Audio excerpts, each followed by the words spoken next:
Okay, good evening. Good evening. This is a regular meeting of the Princeton Zoning Board of Adjustment being held electronically via Zoom on April 22nd, 2026 at 7:30 p.m. Adequate notice of the time and place of this meeting has been given by prominently posting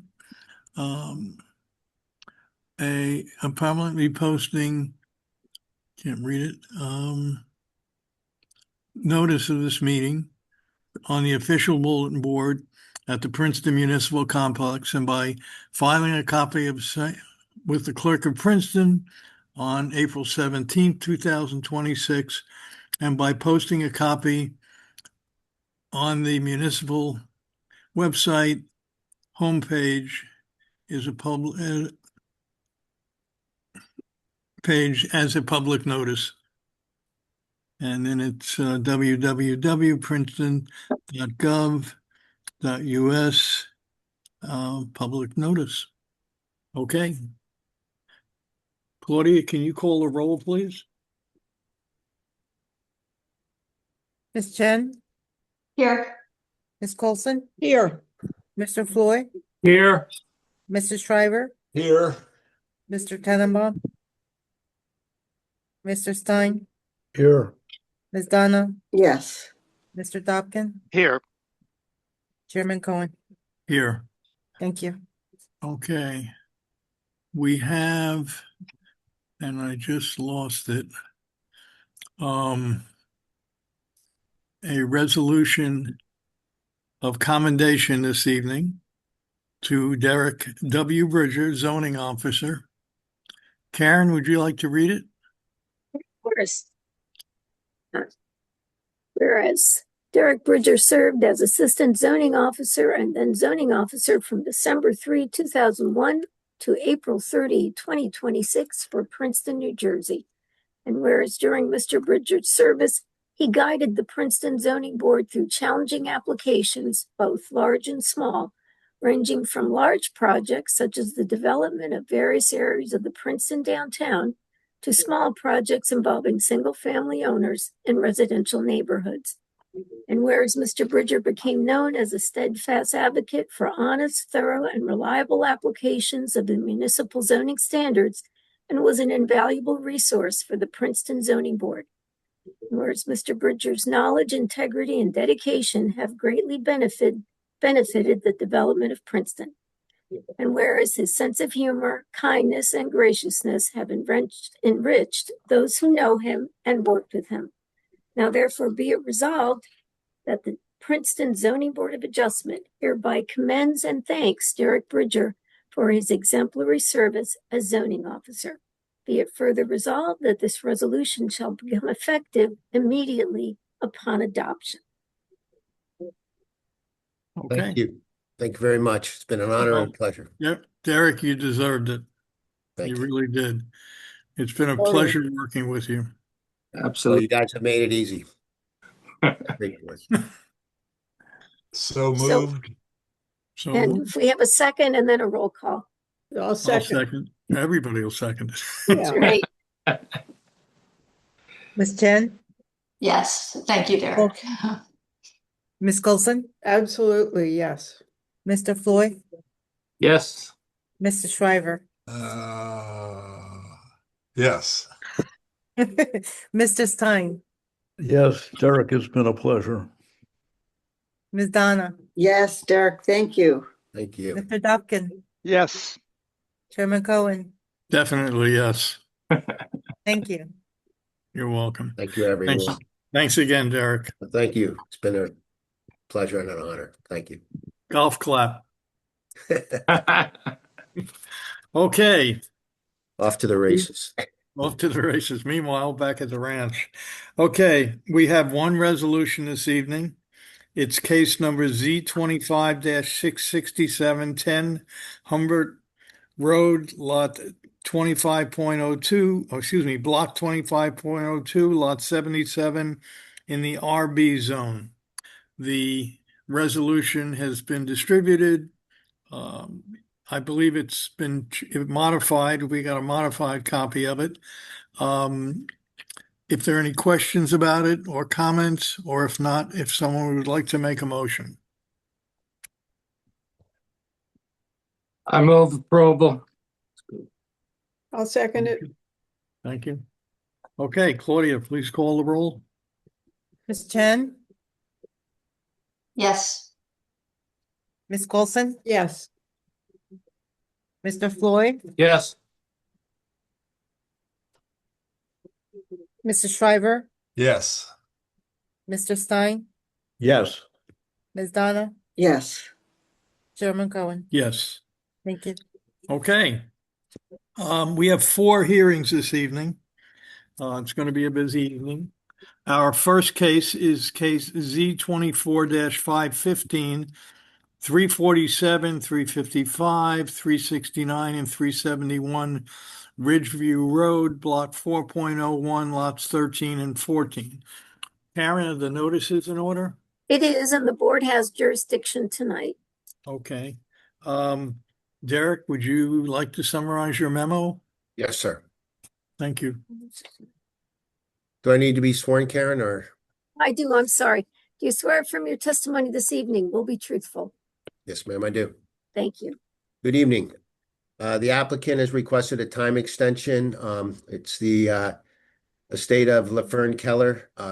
They were granted use variance and subdivision approval on August 16th, 2025. New Jersey municipal land use law requires that minor subdivision deeds be filed within 190 days of the date of approval. The approval requires that the applicant comply with the conditions of approval prior to filing of the approved subdivision deeds. The applicant has not been able to satisfy all the conditions of approval and is requesting a time extension during which time the remaining compliance items will be addressed. The applicant should advise exactly what the remaining compliance items are. The extension request does not indicate how much time is being requested and advises that the amount of time needed for an extension will be determined at the time of the board hearing, as the applicant is still addressing the conditions and some of them may have been completed prior to the meeting date.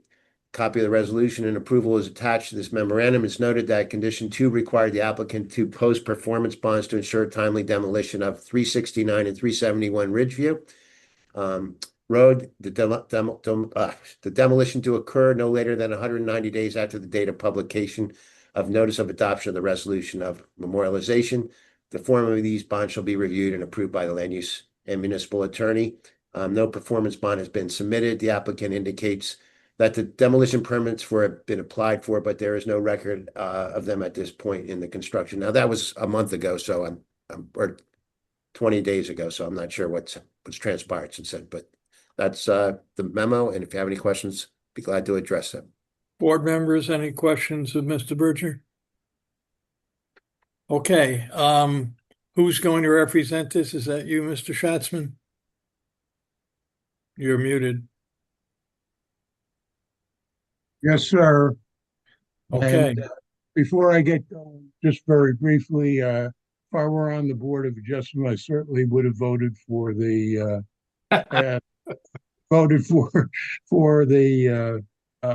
resolution for Derek.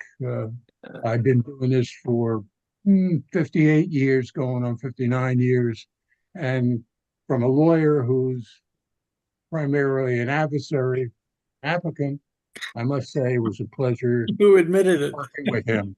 That's all. So now to the more mundane, we have Mr. Gene Keller Jr. and Patricia Keller to be sworn in. Who will go over what's been done, what needs to be done, why things have been delayed, including the demolition permit. There was a mix-up. They'll go into it because they have firsthand knowledge, and hopefully we're looking, basically, I asked them for another 6 months to complete everything. Okay, so Ms. Casey, would you please swear in Mr. Keller, and Ms. Keller, please? I will. Ms. Keller, Mr. Keller, do you both swear or affirm your testimony this evening will be truthful? Yes. Thank you. Okay. Okay, so please let us know what's going on. Okay, so we've made some progress and we're moving along. So we are the driveway has been excavated, but due to the weather, terrible winter, that it has not been paved. We spoke to Paver, and he plans to be out early next week, so that will be taken off the list. We're working on the demolition. We had to have all the utilities disconnected. I believe we have one more left to do, correct? Yeah, there was some miscommunication as far as how the sewer was going to be disconnected because it wasn't installed the way it normally is with the projects today.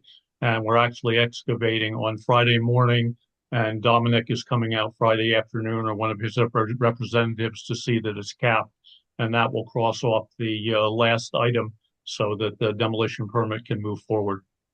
Okay. Okay. I'm sorry. Is that it? No, No, Okay.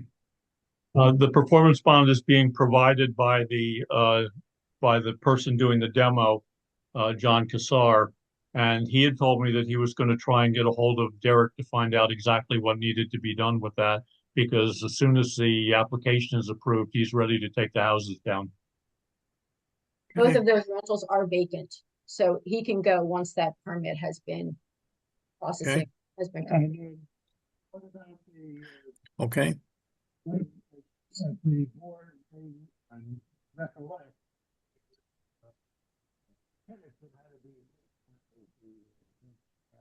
Right, they had to be displaced or find a new home. So we have one tenant left, and he just reached out to me today, and he said he signed a lease, and so we are anticipating that he will be out by the end of the month.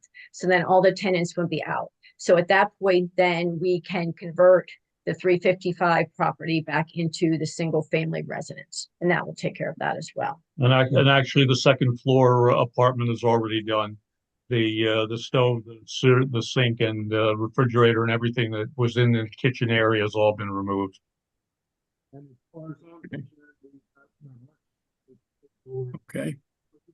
there because the first supply were approval, they said no, it's not really approval, it's exemption, we got exemption, and we said the approval for them, Florida, actually became, to Karen Casey, he pointed out. Mr. Schatzman, we can't hear you if you're speaking. I'm sorry, all right, I'll go over again. Mercer County Planning Board, there was a mix-up. And they said, that, I applied for a approval. They said, no, it's an administrative, approval. We don't have to go before the board, and they granted administrative approval since it was a lot line change. It wasn't on a county road, and no new lots were created. So they said it's an exemption, and I submitted that letter to Derek and Claudia about a week or so ago. I submitted the deeds with the covenant regarding Jean to Karen Casey. She was kind enough to point out a typo, which I corrected, and I sent it to her.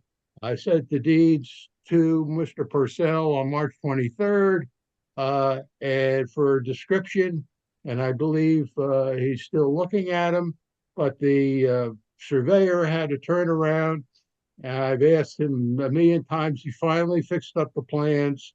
They wanted Mr.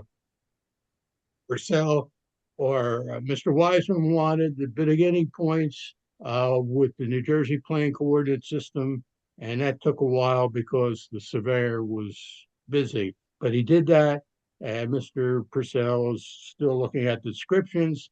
I looked at the descriptions; they seem okay to me, but Mr. Purcell is the person who has to approve it, and that's where we are. And so we'll need, since the tenant is now going out, we started on the conversion and the demolition, assuming the weather's okay, and we get a demo permit. We need to, so we don't have to come back and burden the board with extensions. We need about 6 months, if that's okay with the board, and that's the presentation. So what would the new expiration date be? You have to relate back to the expiration date. Karen Casey will tell you, the statute provides that you have to relate back. So I think it would be April 5th to 6 months from April 5th, whatever it is. Am I right, Karen, or not? That's right. October Does 5th? that relate back? It's not from today, it's relating back. No, then it would be October 5th. Is that right? Right. Okay.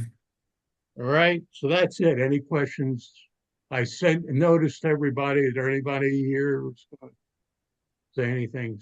Somebody called me up and I explained to him what it was. I forgot the neighbor's name. He said, "Oh, I don't care." So that was the end of that. Okay. All right. Is that it, Mr. Schatzman? That's it. I mean, Okay. short and simple. I mean, we've tried, but the weather and the tenant. And the only other comment I might make, Chairman Cohen, is that getting a tenant out is not easy in the state of New Jersey under 2A18-61.1, which is the Tenant Bill of Rights. And we the one tenant, we got the two tenants out right away, but the one tenant, he will be homeless. So Older gentleman. Okay. Board members, do you have any questions of Mr. Schatzman or the witnesses? no. I do. Okay, please. So when is the demo scheduled for? You have to wait to get the demo permit. Okay, so Demo permits are supposed to be done under the New Jersey Administrative Code in 20 business days. But if I had a nickel for every time a demo permit was not issued, I'd be a millionaire today. I wouldn't be here before the. so when is, The New Jersey Administrative Code is not followed, period. All right? so I can't so- tell you. So as soon as we get the demo permit and the weather clears, we're gonna knock down the houses. Because the quicker we knock down the houses, the quicker we get a subdivision deed signed, and the quicker we can sell one of the lots, okay? so when is the demo permit application going to be submitted? It was.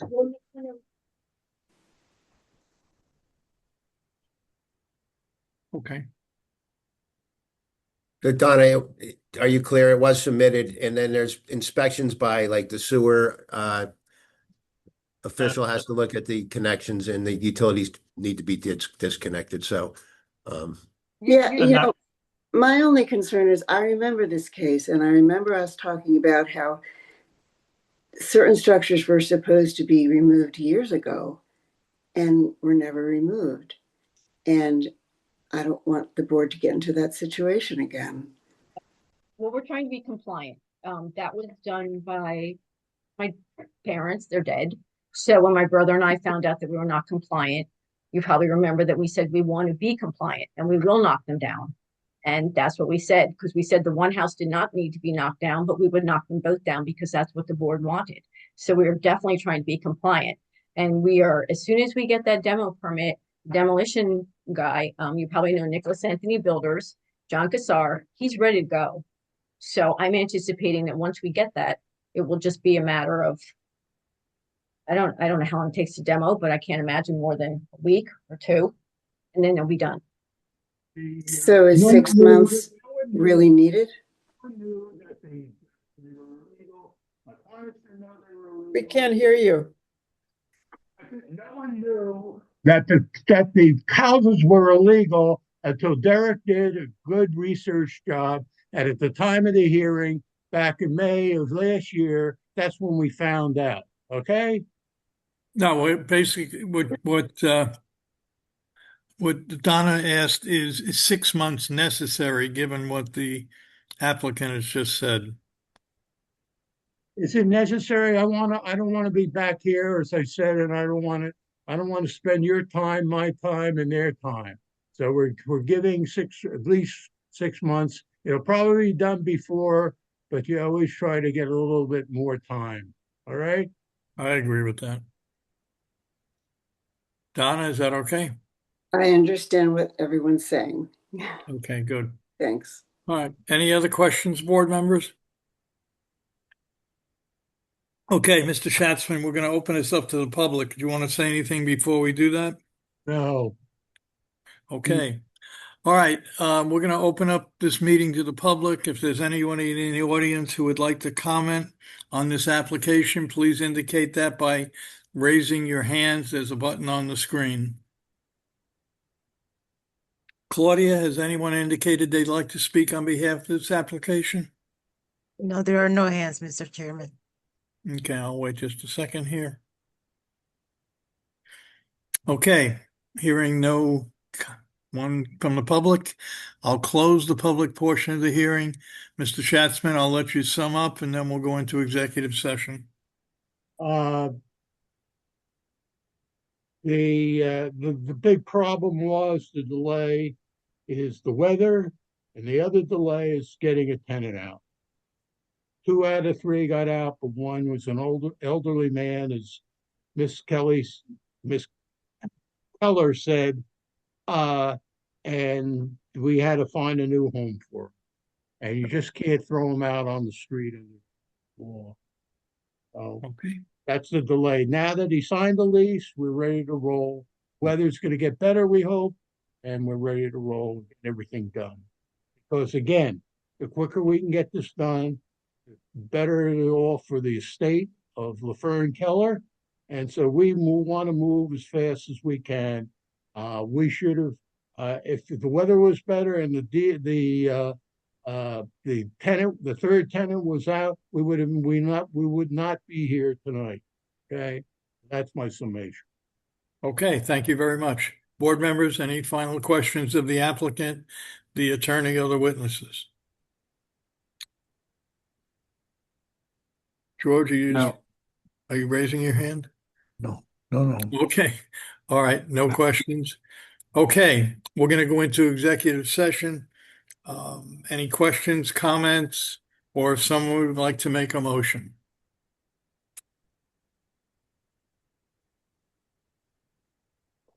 This seems to be a pretty straightforward application. The weather causes, I can understand the weather, obviously we all can, and getting a tenant out is a very difficult proposition. So, someone like to comment or Yeah, someone? I'll move to Yes. approve. Move Okay. to approve. Okay, Second. okay. Any comments on the resolution, on the motion? Okay, Claudia, can you call the roll, please? Ms. Chen, Yes. Ms. Coulson, Yes. Mr. Floyd, Yes. Mr. Shriver, Yes. Mr. Stein, Yes. Ms. Donna, No. Chairman Cohen. Yes. Thank you. It's approved. Okay.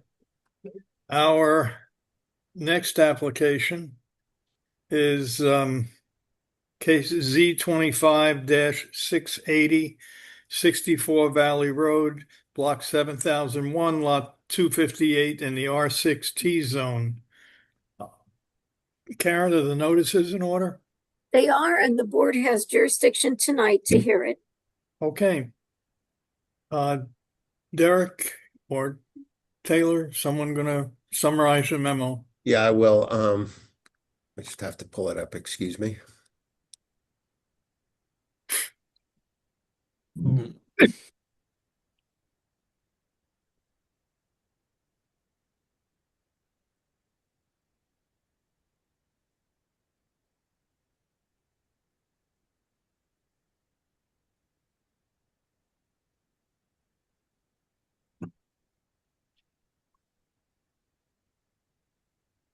I'm having a hard time finding my memo. Excuse me.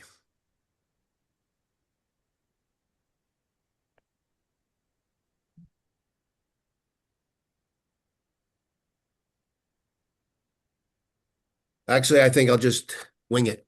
There was a slight encroachment into the rear property line. I believe it was 4 or 5 inches with a setback, should have been 25 feet. There was a slight encroachment into that. And there was also a slight encroachment on the southern side lot line, again, about a foot into it. It was a tiny 1 foot by 1 foot. They appear to be errors or somebody missed a mark.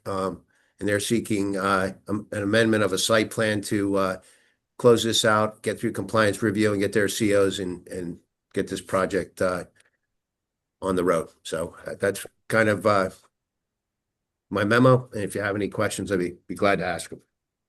Any questions of Answer Mr. them, Bridger? excuse me. Okay, no questions. All right, who's going to represent this application? Mr. Chair, what address did you give? I was a little, Um, is it the the John? address, I'm sorry, it's John Street. It's 166-168 Oh, okay. John Street. That's what I thought we were talking about. I got a little, I actually just realized I read the wrong property description in here. Let me modify that. It's cases Z26-727, 166, 168 John Street, block 17.05, lot 16 in the Witherspoon Jackson Historic District in the zone R4B. Sorry about that. thank you. I appreciate that. I have a couple of people in the audience. I don't know what they're listed as, but it would be Robert Benedetto. He's our planner. And my client, Mina Dam, I don't know what they look like on the email or, oh, let me see if I could see the list now.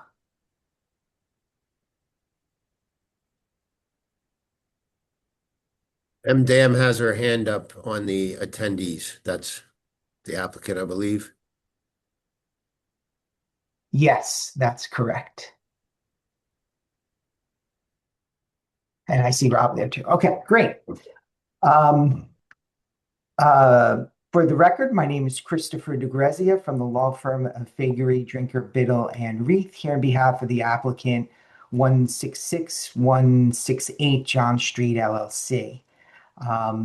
As Derek mentioned, we're here this evening on an amended final site plan application with a variance request.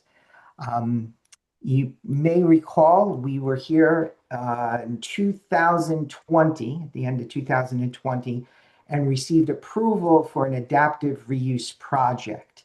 There was a very large lot, which was at one time owned by a water company. And instead of dividing up the lot, we proposed a project that kept the original structure, which was a two-family house, and allowed multifamily use in two buildings. The back building was constructed, so we got the approval by resolution adopted November 4th, 2020. Everything went well. We went through compliance. We got all the permits. We built the structure. We got a temporary certificate of occupancy.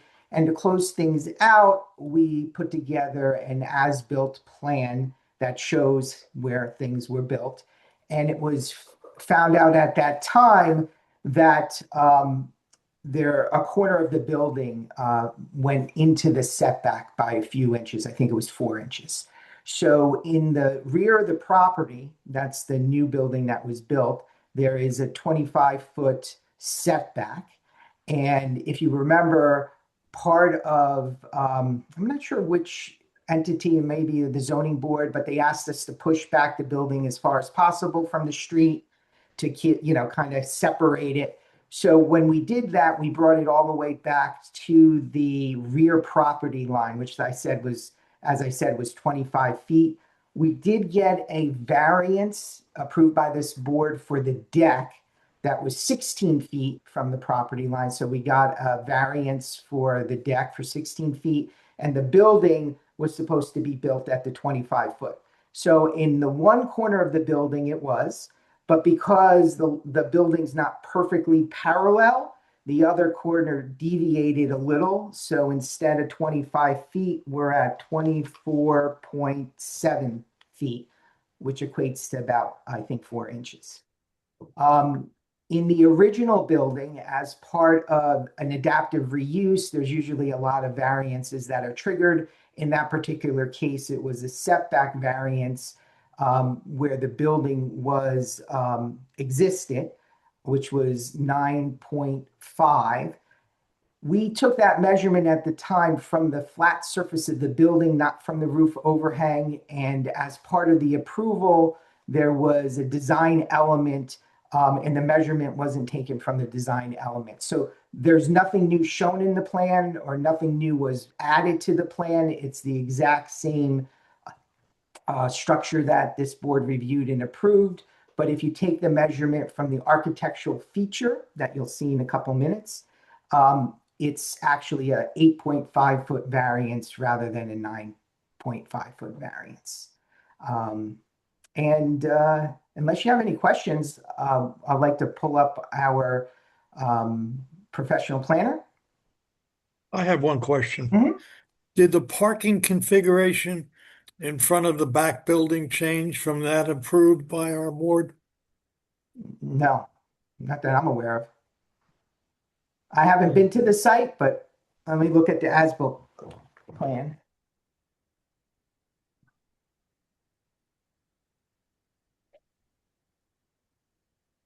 I don't believe it did. It's one, two. It's hard for me to tell. We have 7 spots and that was approved. Actually, 11 were approved. Ma'am, whoa. Oh, Mr. yeah. DeGrazia, if your witnesses are going to testify, just like their names for the record again and swear them in. So, Sure, that makes sense. We'll start with Robert. all right. Mr. Benedetto, do you swear or affirm your testimony this evening will be truthful? I do. Thank you. And Mina. And ma'am, your full name is Nina Madame? Mina Dam. Mina. And do you swear or affirm your testimony this evening will be truthful? Yes. Thank you. Okay. Mina, can you just again state for the record the parking spaces they were asking if it was built as originally proposed? Yes, we have 7 spots and that was approved. What I was asking was the configuration. Are they in place the way they were shown on the original plan? Yes. Okay. Thank you. Okay, so Robert, I need to get you qualified. Can you give us a little bit about your education, background, and licensing? Sure. Graduated from the University of Delaware, Bachelor's of Environmental Engineering. Been a licensed professional engineer for about 7 or 8 years. I've been practicing for about 12 years, licensed professional planner for a little over a year. I've given engineering testimony in dozens of boards across the states. I've given planning testimony in about a half a dozen as well. Are you a licensed professional planner in New Jersey? Yes. Okay. We'll accept your qualifications. Thank you. And we've prepared an exhibit that is, and we sent it in. It is 12 pages, and we can mark that as A1.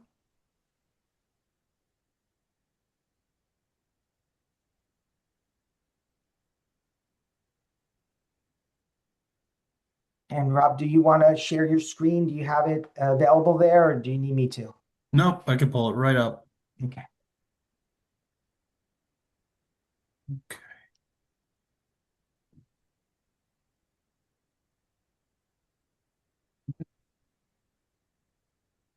Can everybody see? Yes. Yep. And we'll mark this, like I said, A1, and if you could describe the page as you go through, that would be helpful. Yeah, before I dive into the planning testimony, I can just flip through, kind of show everybody what this is, each sheet. So obviously sheet 1 is the site plan modification and variance plan that shows the deviations that I'm going to discuss.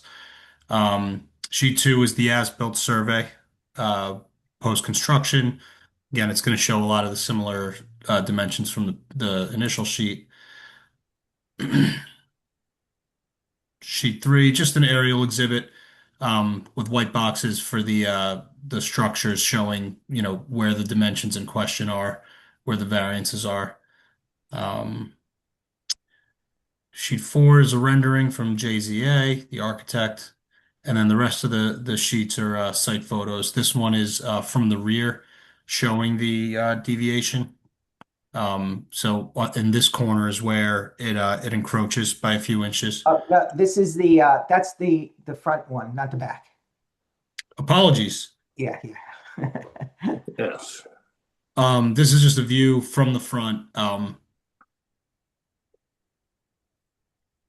So this right here is the jut in the building that we're here for the variance for.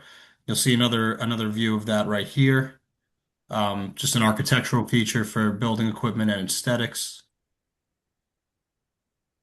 Just a view of the yard. Again, there's the feature. And then the rear yard, you can see the deviation is going to be over here. And again, just a picture from a little further away. So those are the exhibits. Yeah, just to slow down. This is from the neighboring property, the blue building in the distance is the structure. The right side of it is in compliance with the setback. The left side is the corner that goes 4 inches over. Correct. There was another picture of he went through quickly the yard that shows, that's the corner of the property. That's the side right there. The back section, that's the corner that is actually that we're requesting the variance for. Okay. So just to go back to the first sheet, the variance plan here. So we're here because a C2 variance is requested for construction within a side yard setback. We'll start with the side yard along the south property line here, where 15 feet is required, 8.5 feet is proposed, and I could zoom in a little bit right here. It was previously approved under the application to the zoning board for a setback of 9.5 feet. The portion of the building within the previously approved setback, this dimension here is only 16 inches wide. As I mentioned, it's an architectural feature for additional building equipment reasons, while also considering aesthetics with the intention of modernizing the building facade and sort of breaking up this long building face. In addition to that, going back over to the rear that we had talked about, another C2 variance is requested for construction within a rear yard setback, where 25 feet is required, 24.7 feet is proposed. The project was originally approved under that previous zoning board application with the rear yard setback of 25.2 feet. As our attorney had mentioned previously, the building face was not constructed fully parallel with the property line, resulting in the deviation. For granting. I'm sorry, just to interrupt for a second. And that also shows the deck. The board granted a variance, a rear yard setback variance, allowing that deck, which is only 16 feet from the property line. So for the municipal land use law, for granting a C2 variance, the purposes would have to be advanced by the deviation from the zoning ordinance requirements, and the benefits of the deviation would substantially outweigh any detriments. We believe the purpose of zoning is furthered through the application by supporting specifically Purpose I to promote a desirable visual environment through creative development techniques and good civic design and arrangement. Basically, the jut in the building, we'll start with this one again. The jut in the building within the setback serves to create a positive visual impact by modernizing the aesthetics of the building. It also it minimizes the nonconformity from the approval to only 16 inches. So we're not asking for a ton of relief. It's just a small little section here. It also creates a positive architectural nuance by breaking up the long facade wall in that area. And then as far as the 168 John Street building goes down here, the construction was a rectangular building, and while not entirely parallel with the property line, the location and orientation of the construction was selected in parallel to neighboring buildings to create a more positive visual environment. Obviously, we have to look at the negative impacts. We don't believe there's any substantial detriment to the surrounding properties as the setback deviations are so minimal. We've included the site photographs, as we talked about, of the non-conforming areas to prove that the deviations create no negative impacts aesthetically from neighboring properties. In fact, the deviations we feel create a positive visual impact by breaking up the long facade wall up here and on the south side of the property and maintaining a parallel building face with neighboring properties. Furthermore, as the site is constructed, has adequate light, air, and open space consistent with Purpose C, none of which will create a negative impact from the deviations. To conclude, I believe the requested deviations will create a more desirable visual environment than the prior approval, demonstrating that the benefit of this application far exceeds any potential detriments. Is that it? Yes, unless you have Okay. questions. I have a question. Can you bring up the picture of the of the side of the house? This architectural feature you're talking about? Sure. Let's get it Yep, you just went by it, I think. there. So this feature is the build out, the horizontal build out and the vertical element that comes down. Yep. It's so what are you saying is 16 inches? To me that build out looks like it's 6 feet, 8 feet long horizontally. Sure. The 16 inches I'm referring to is just along the ground level. When the ground, I don't understand. I think I get what he's saying. When we're looking at the plan, we're looking at it at 2 dimensions, and it comes down, and it does snake around. So you are correct, Mr. Cohen, that it does snake around as an architectural feature, and we assume that it's all that element is within the setback. So it's the piece in the back, then it turns horizontal and goes towards the street, and then it goes vertical again, and then it turns back again parallel to the element below it and goes towards the back of the building. Yeah. As shown in the original That's it. renderings. Yeah. So that's a heck of a deviation. I mean, it's actually not a deviation from the plan. It was an incorrect measurement from the beginning. So when we talked about the setback, we talked about it as 8.5 foot from the building. We didn't measure the roof line or that line, and so it was incorrect from the beginning. It's not even the roof, it's the facade. That whole wall essentially is, I mean, it's fine. There's obviously nothing you can do about it at this point, but that whole section is built out from the facade. It is. So, but I'm saying from the front, even we got that dimension wrong because it was measured it didn't measure from the roof line. It measured from okay. Yeah. All right. I just wanted to clarify that because it's a lot different than quite frankly, I think you just explained. Okay. Yeah. Thank you. Board members, any other questions of this witness?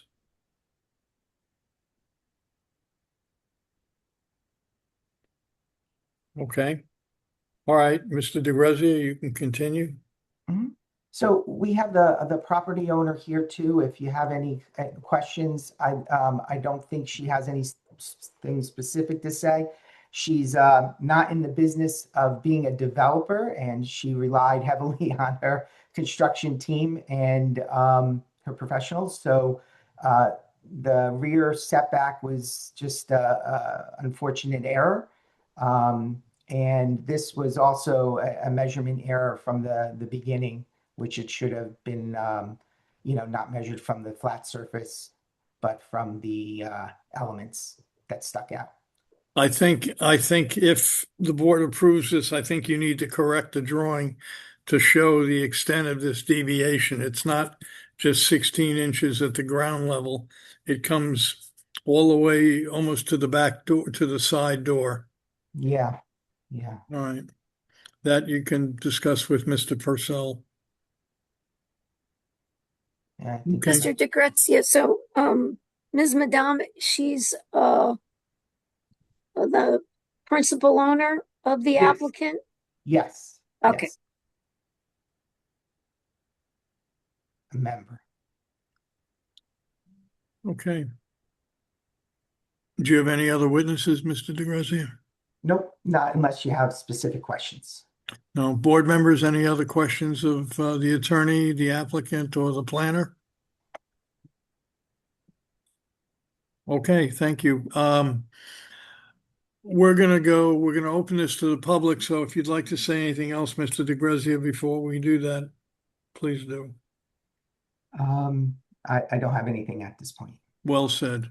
Okay, Claudia. Well, first, we're going to open this up to the public portion of the hearing. If there's anyone in the audience who'd like to speak on behalf of this application, please indicate that by pushing the raise your hand button at the bottom of the screen. If you can take this picture down, please. And Claudia, is there anyone indicated they'd like to speak on behalf of this application? Yes, I have one hand. 1 second. Okay.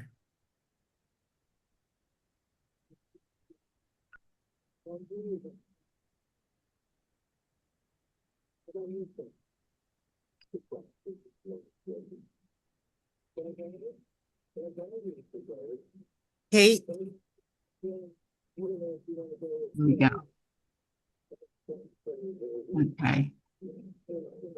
All right. Can you hear me? We Yes, can, we ma'am. can. Could we have your full name first? Yes, I'm Kathleen Terrell. I'm the neighbor directly across the street at 167 John Street. Alrighty. And ma'am, do you swear or affirm any testimony you give this evening will be truthful? Yes. Thank you. So I have three points or questions. First, the letter I got referred to a 30-foot setback that ended up at 13.5 feet, and I was a little confused. I didn't hear that clarified. Oh, there's also a combined yard setback under the code. And because this would be 8.5 feet on this side, and the newer building in the back received a setback with something like 3 feet, 5 feet, I can't remember, but ultimately it's the combined yard setback that would typically be two 15-foot yards, which would be 30 feet. Right. And instead of the combined yard, it's when you just add both sides. So this 30-foot isn't what, I mean, you already had a variance approved for less than that, correct? Yes. We had a variance approved for 9.5 on the one side, on the left side of the property. And on the right side, it was 5 feet. Wait, no, I'm sorry. Let me just find Mr. it. Bridger, did you want to speak to that? Because it's my understanding you didn't think they needed a variance. Is that correct? Yeah, I mean, the way I looked at it, it's the combined, it's the setbacks on each side of each building. So okay.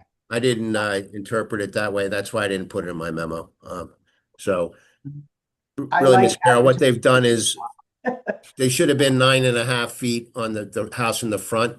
And that bump out that we saw the photo of was 8.5 feet. So it was a foot further into the setback.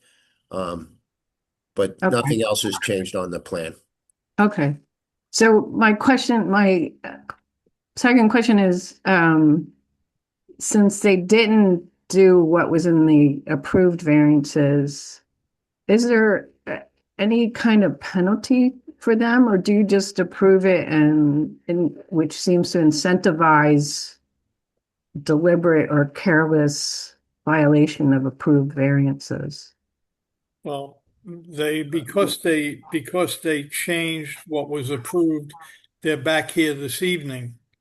And they're actually asking us to modify our approval to what was done. So that's what we're going to discuss. Yeah. After we hear from you, we heard from the attorney and the witnesses, and then the board will discuss it and determine what we feel is the appropriate action. Well, I guess I'm asking if there's any penalties. I mean, clearly to ask them to change the construction would be major at this point, and that's not likely to happen. So are there small, more proportionate penalties for going a foot over, for example? I would just say that Yeah. it's cost them 3 or 4 or 5 months of time, numerous surveys, and the fees associated with this. So, there's 2 ways I could go with this. I issued a violation, and typically if there's a violation and the applicant comes in and says, I want to correct it in any way I can, seek a variance, we do that. If I went to the judge and, the fines start at $200, but the judge would probably say, why don't you go back to the board? Because that's really the best, body to deal with this type of situation. So. Yeah, it just seems like a fine or something might be in order, but it sounds like you have to go to the judge to get to that. But so that was just my question. And then the other question is really not related to this application. I have a question about the lighting, which is on all night and is very bright. I don't know who to address that to. Are you talking about porch lighting?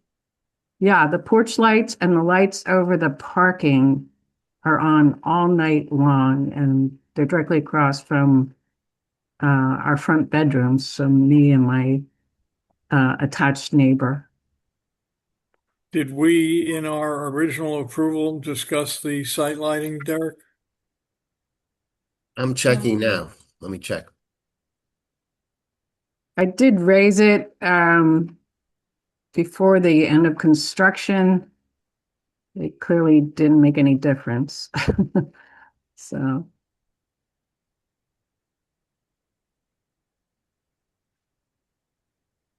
May I answer that? Sure. So I can make sure the timers are set so they are not on late night. Okay, that would be So great. they are there for safety purpose.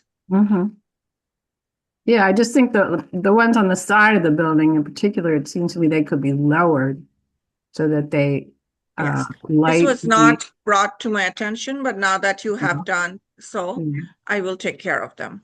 Okay, thank you. Okay, and we'll put That's that all. in resolution. Okay, so that was all for me. Okay, thank you very much for your comments. Okay, Claudia, is there anyone else who would like to speak? Amaris, you're next. Okay. Ma'am, could we first have your full name for the record? Amaris Rodriguez. Alrighty, and if you're comfortable, could you tell us where you reside? I reside on the property. I'm one of the tenants. Okay, great, thank you. Okay, please speak. I am joining this meeting just to, I've been a tenant here for several months and I understand what's going on now. I have a son, he's young and he plays in the yard, and it's beneficial for the families that are living here. So I'm just here just to say that it has been conducive to our children playing in the yard, and that space is very useful to us, to the families that are here on the property. Okay, thank you. No problem. Okay. All right, Claudia, anyone else indicated they'd like to speak? There are no more hands. Okay, hearing no more people wanting to speak, I'll close the public portion of the hearing. Mr. DeGrazia, would you like to sum up before we go into executive session? Sure. Yeah, we appreciate your time. Again, this was just something that was an honest mistake.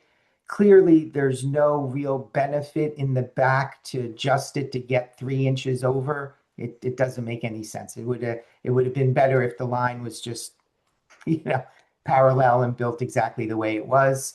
On the side, that was a architectural feature. It was shown on all the plans. It separated the historic building that was preserved and the back portion, which was the newer portion.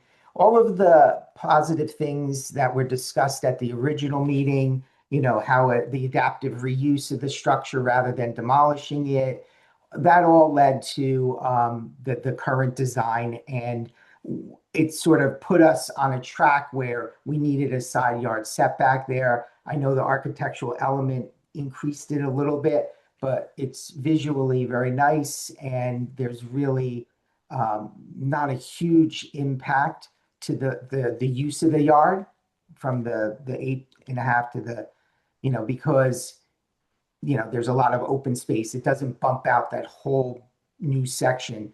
It's just a design element that's, I would say, like an S.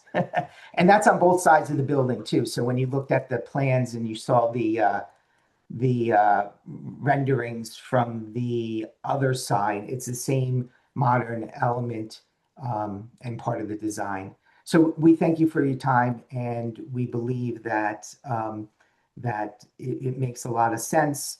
Having us to kind of relocate or to demo would result in a lot of waste. And like I said, this was just an honest mistake. Okay, thank you very much. Okay, board members, questions, comments? I have a question. I just wanted to understand there's nothing related to the rear deck that we separately have to approve. It's only that corner. Okay. Yeah, the deck was already approved. So it's kind of funny because the resolution reads that you have a rear yard setback variance of 16 feet. Right. Yeah, that's what I'm saying. Yeah, so we have a setback that allows the deck where it is. You granted a 16-foot setback, but we never discussed, the corner of the building, which, tilts into the setback at 24.7 feet. Okay.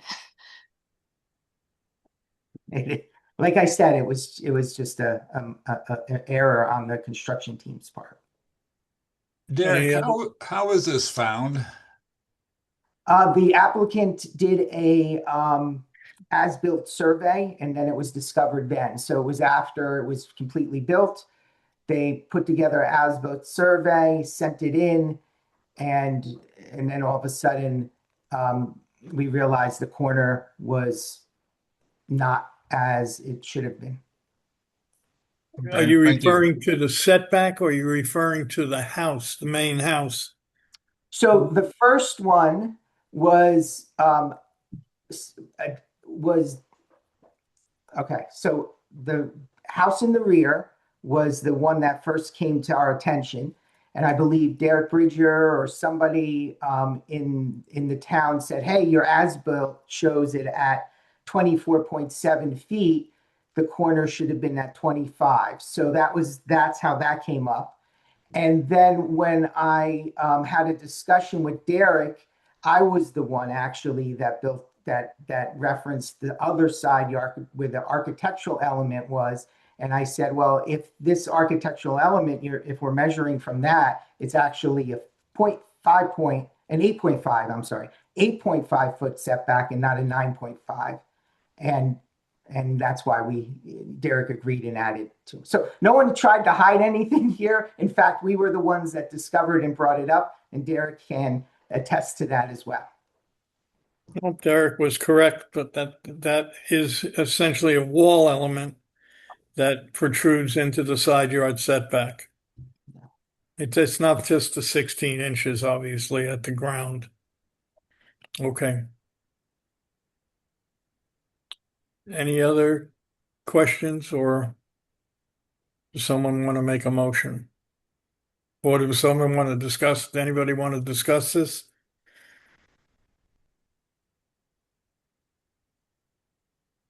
I think the rear yard the rear building setback was just a mistake. I mean, I can understand, the surveyor, whoever staked it out, just missed it by a few inches. The line wasn't parallel. So that quite frankly happens. As Mr. DeGrazia says, it's only a few inches. And I don't think it really affects the function of the backyard or quite frankly, even the setback itself. The side yard, was a wall element, and the architect should have really known that when he actually put it on the drawings. So it should have been an 8.5 foot side yard as opposed to 9.5 feet. So, but I don't think materially it has a major effect on the setback issue at all. I move we approve it.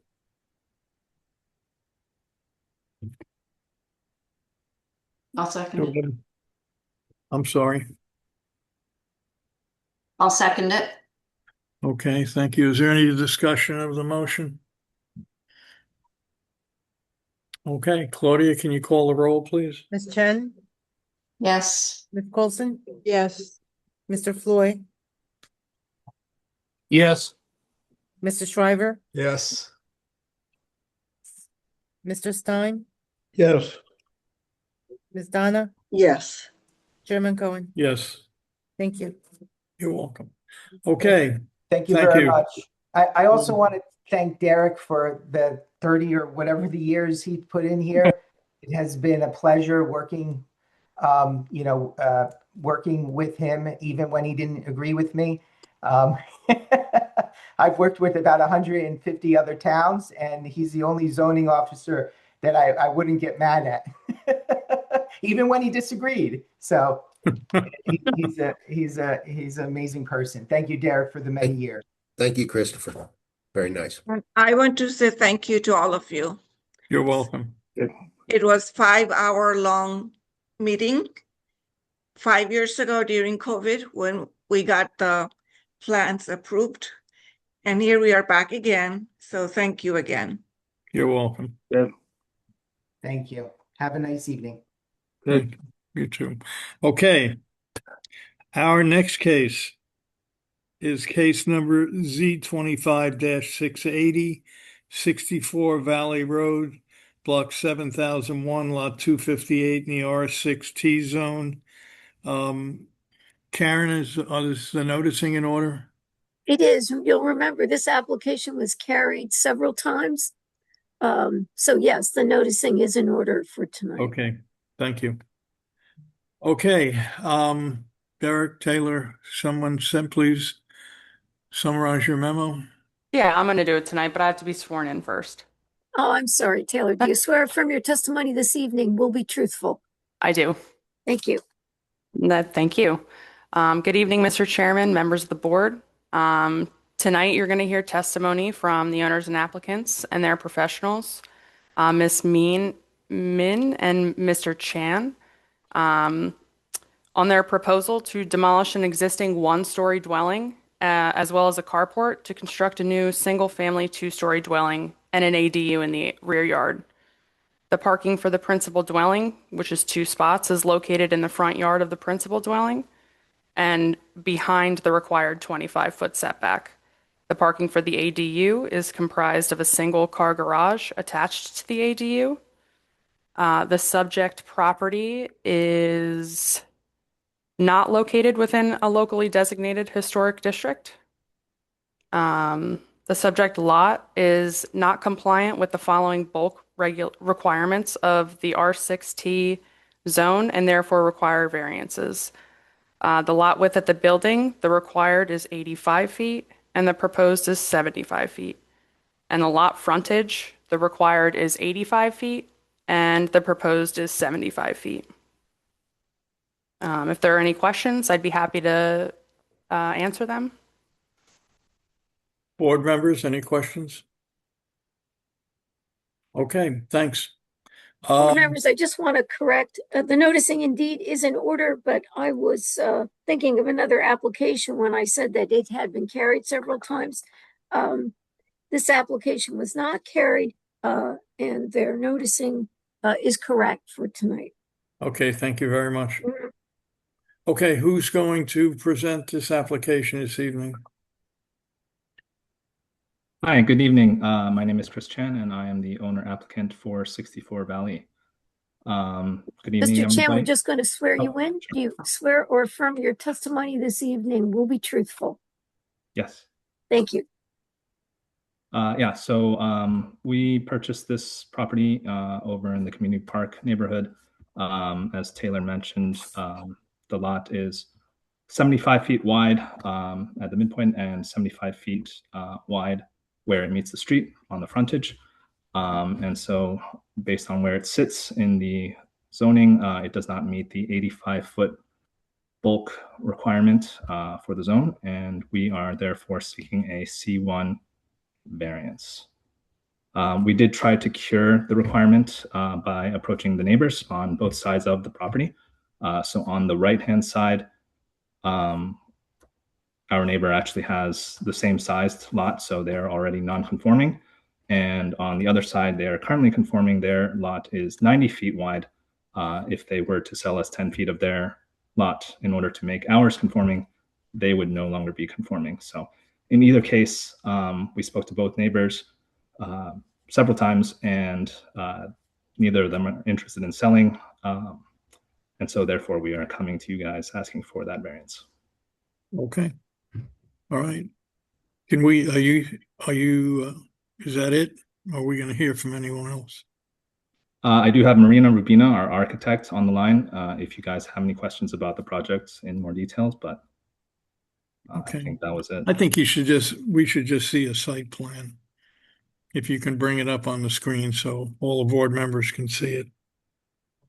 I Yes. would be happy to bring that up. I assume I would need to be sworn in, Karen. Is that You correct? do. Mr. Urbina, do you swear or affirm your testimony this evening will be truthful? I do. Would you like to qualify me? I am a licensed You've registered. testified before us before. We'll accept you as an expert. Thank you. Marina, you are the architect of record for the project, correct? Yes, correct. Oh. So I would like to quickly, this is part of our submission, but this is a enlarged version of what Chris just described. You could see this is their lot right here. It is, can everybody see? I'm going to try to zoom in a little bit. It is 75 feet. The neighboring lot is 90, and all of the other adjacent lots on the other side are 75 feet wide. Therefore, as Chris described, they're not able to get to conformity based on discussions with their neighbors. And would you like me to share the proposed site plan? Yes. Let me see, where did that go? Here we are. Zoom share. Here we are. Yes. Here, hopefully everybody could see. So this right here is the excerpt of that exact same plan that I was just showing. And below we have the site plan where we are conforming to all of the other bulk requirements and all the other zone requirements, and front setbacks, side yard setbacks, parking, everything else apart from the width of the lot is conforming. Point out the main house and the ADU. So all the yellow demonstrates impervious coverage. So this is the main house right here up in front, and ADU and garage is one kind of garage ADU object right here. And it's right exactly, you drive into the garage, and here it is. Are the house and the ADU connected? No, they're not. 5 feet apart. 5 as you feet. could see right here. Okay. And the ADU parking, they've got to back out straight back to the street. Or turn around right here in this spot here. If there's no one there. Correct. Which is similar to the current arrangement on the property where there is a spot up front and a carport right now, not a garage, but a carport at this location. except currently this portion is located closer. If you'd like, I can share the current survey. It's located closer to the street itself, so that is being moved to a conforming location. Okay. Mr. Bennett, do you want this to be an exhibit? Absolutely. This is the submitted plans that were included in our submission, and this is sheet A1. Okay, thank you. Okay. And the current survey was also submitted part of the application. All right. Thank Maria, you. what is the red blocks on the left-hand upper corner? This guy right here, the zoning map indicates different zones. So this is the R60 is the yellow. And then when it switches to a different zone, this is, I'm blanking what zones those are, but those are business zones. B something, I'm RBB something. Okay, thank you. So this is not our color indication. This is straight excerpt from the zoning map. Okay.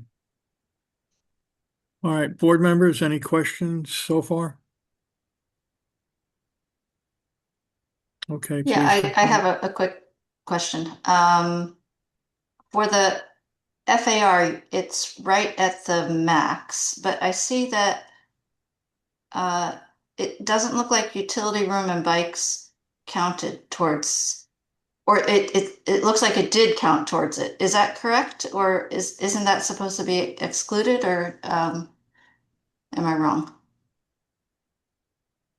Good question. Let me refresh my memory. I'm on A0.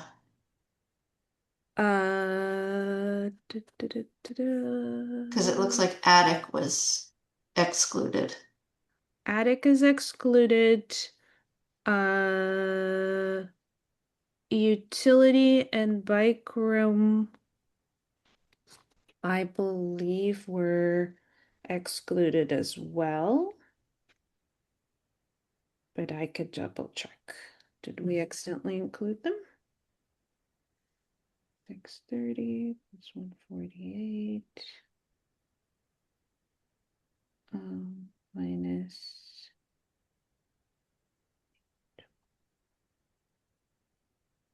Derek, Taylor, are they the utility and I are they can supposed speak to to be that. included There's no basement, it's a slab, so the FAR allows you to deduct up to 100 square feet for a utility room and 48 square feet for a bike storage space that has to be accessible from the outside of the building. Okay, thank you.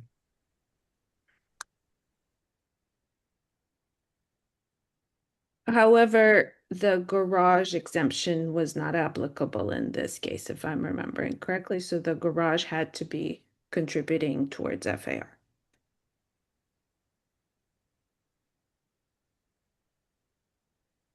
Is that correct, Derek? Yes, sir. Thank you.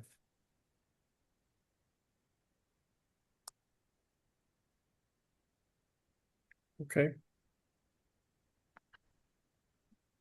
Ms. Urbino, please continue. We are presenting a project that has the actual proposed building has no variances requests of any kind. The unfortunate mismatch between the existing width of the property and the current requirement of zoning, as Chris described, we were not able to correct. And that is the variance that we're asking for today. And we believe that because of the new construction on this property, a lot of existing nonconformities that the existing building extends into all sorts of side yard problems will be rectified. And we really truly hope that Chris and Rosie and their 2 young kids will be able to enjoy their new house and walk and bike and be part of this exciting neighborhood. Thank you. Okay, board members, any questions of the owner or the architect?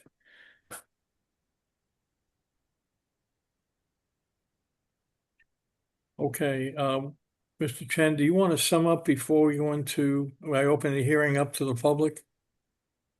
Sure, I'd be happy to. So basically, we are trying to build a new home at 64 Valley because of the narrow width of the lot at the midpoint and at the frontage where it meets the street. Basically, we are non-conforming with the bulk requirements for the zone where we are located. And so we are seeking a hardship variance in order to be able to build a single family home, carport, and ADU. Sorry, garage and ADU on the property. And the building doesn't require any other variances other than for the width and frontage of the lot. Okay, thank you. Thank you. Okay, at this point, I'd like to open the hearing up to the public. If there's anyone in the audience who'd like to comment on behalf of this application, please indicate that by pressing the raise your hand button on the screen. Karen, have we gotten anyone who's indicated they'd like to speak? Let's see. Yes, I see two hands raised. We have Gail Lambert and Dennis Shell. And I think Claudia brought them over. Yeah, I should have said, instead of Karen, I should have said That's Claudia, okay. but Claudia's muted, so. All right, well, Ms. Lambert or Mr. Shell, we can't see you or hear you, so you need to get your video on and unmute. How's that? Okay, Mr. Does it work? Shell. Okay. Excuse me. I'm sorry.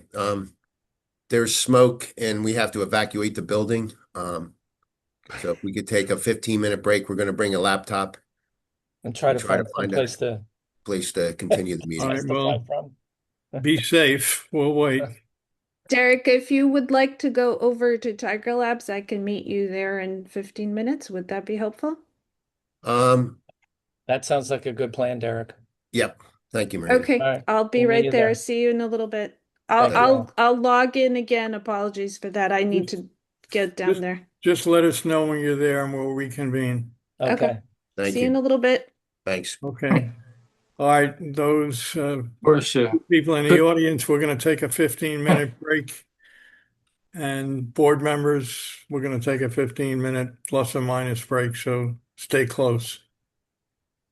You could have gone to the fire department. It's right across the street. That's a good point. But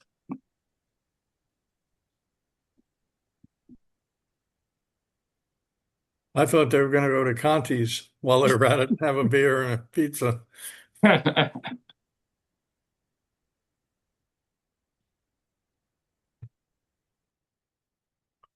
Okay.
Okay.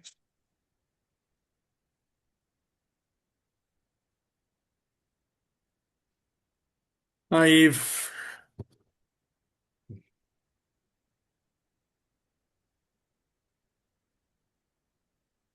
Hi, George. Hey, I'm back. I'm back. Yeah. How are you? Good. Good.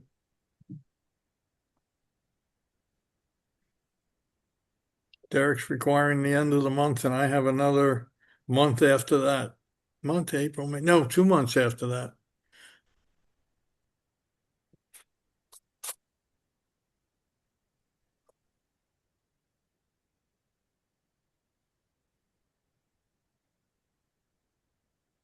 Wait, Steve, I don't quite understand what you just said. Oh, I'm going to retire.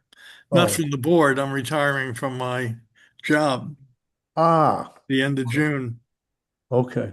All right.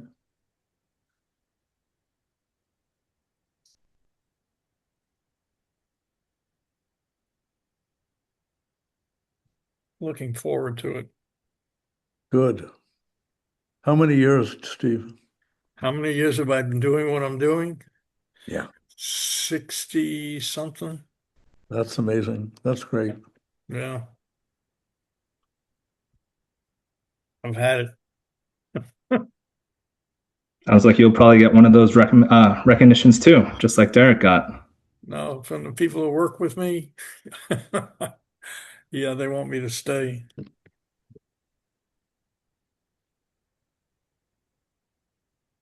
Travel plans? Hobbies? Yeah, I Great think book. so. Great books. Read books, spend more time with my family, the usual. No, but we'll do we've traveled a lot over the years, and I worked out of the country several times, and yeah, we're going to do some traveling. I mean, just my kids, my son and daughter-in-law and grandchildren live in California. My daughter is in Jersey, so we'll go to California. We have family in Florida, so we'll go down there. We have, we'll do some traveling. I want to go to Nova Scotia, actually. Ah, Yeah. So,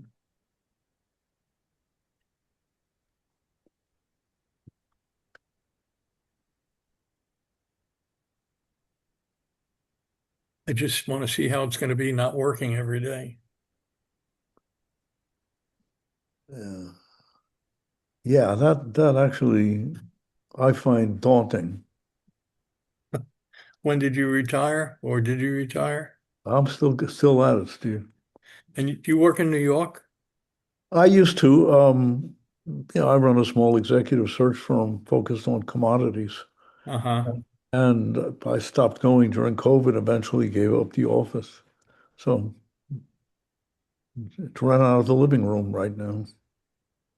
I know. I've been offered 2 jobs already, and by 2 of my clients. So, but I'm not going to do it. Okay. I told them I was unemployable. I sold my business, so I had so the business is still there, and yeah, I'm just not going to run it anymore. Yeah, yeah. Well, my daughter joined the business a couple years ago. Oh, that's nice. It is. She's wonderful to work with. Very Mhm. smart. Very smart. Took right to it. She had a good teacher. No, she was involved in arts. Authored books, off-Broadway plays, films, Uh-huh. textiles, performances, exhibits. Hmm. Now she's a recruiter. That's good. You taught her well, I assume. She amazingly how fast she picked it up.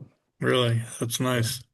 Yeah, yeah. I mean, because the world of commodities intertwined with finance and a lot of business savvy geopolitics a lot of the time, and it all comes into play. Mm-hmm. Hmm. Yeah. That's good. She'll carry on. She might. She might. That's going to be up to her. Good.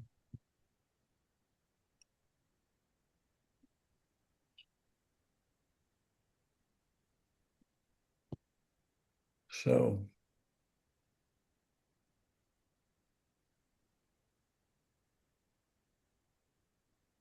My wife retired a few years ago, so I waited as long as I could. I think maybe a little beyond where I should have. interesting.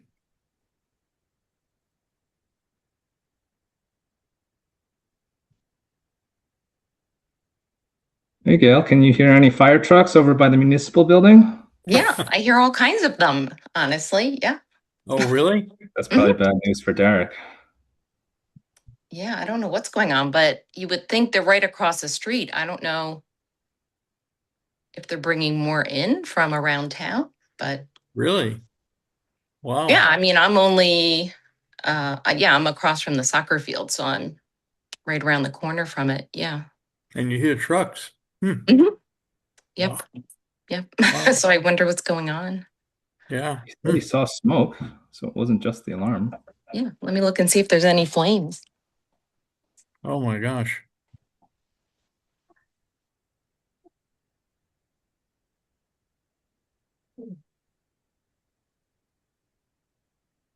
Steve, do we know how many people this affected? Is it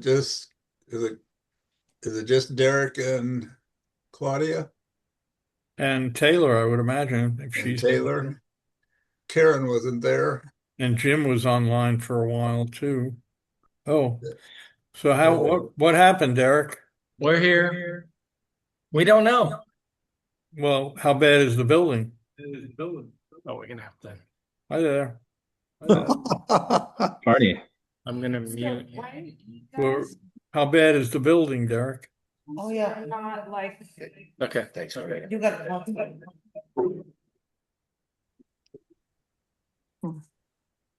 All right. Okay. Well, we All right. don't have everyone back yet. I don't think. Wait. So where we left off, I think Mr. Scheil was about to make comment, and I think I was Turn your volume going on. to swear him in. Do you swear affirm your testimony this evening will be truthful, Mr. Scheil? I do. And if you're comfortable, would you give us your address? Sure. I'm at 8 Turner Court, Okay. right within that magic radius. Okay. Excuse me 1 second. Sorry. Is Claudia okay? I see her name twice on the screen. Is I she think all right? she's setting She's up. with us. She's with us. Yeah. She's Okay, good. Okay. very good. I'm sorry. We are Please. missing a couple zoning board members. Oh, yeah. Oh, yeah, Bernice and Bernice. is not here, and Donna. Oh, Donna's Donna, here. I see you. I see Yeah. you. Let's give Bernice a minute here. Yeah. There we she go. is. Okay, there we Okay, go. great. Okay. So I'm sorry, Mr. Shell, please continue. Okay. So I got the notice, took a look at the plans, marveled at how the architects managed to put so much into that space. My particular lot is pie-shaped, so non-conforming is an understatement. So I've sympathized with people who have to deal with narrow lot setbacks, etc. But as I was looking through the plan, I noticed that if you go to, I don't know what the document is called, A.3.3, it's the one that was shown earlier, that had the site plan and things in it. Yep. If you look at the upper right-hand corner of this document for the floor area ratio calculations, there was a discussion that came really close. If you look at the ADU on this particular corner of the plan, it mentions the ground floor at 630 square feet, the utility room and bikes at 148.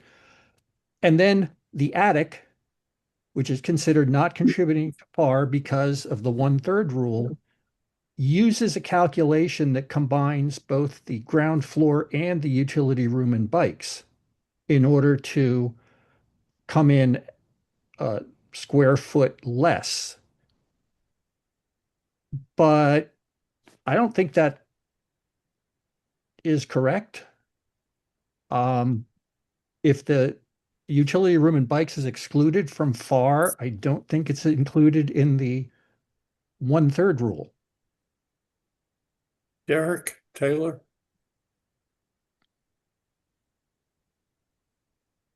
It's part of the ground floor, and we've included it in the ground floor to make the 1/3 exemption. It's a good question, but that's the way we've interpreted it. Okay.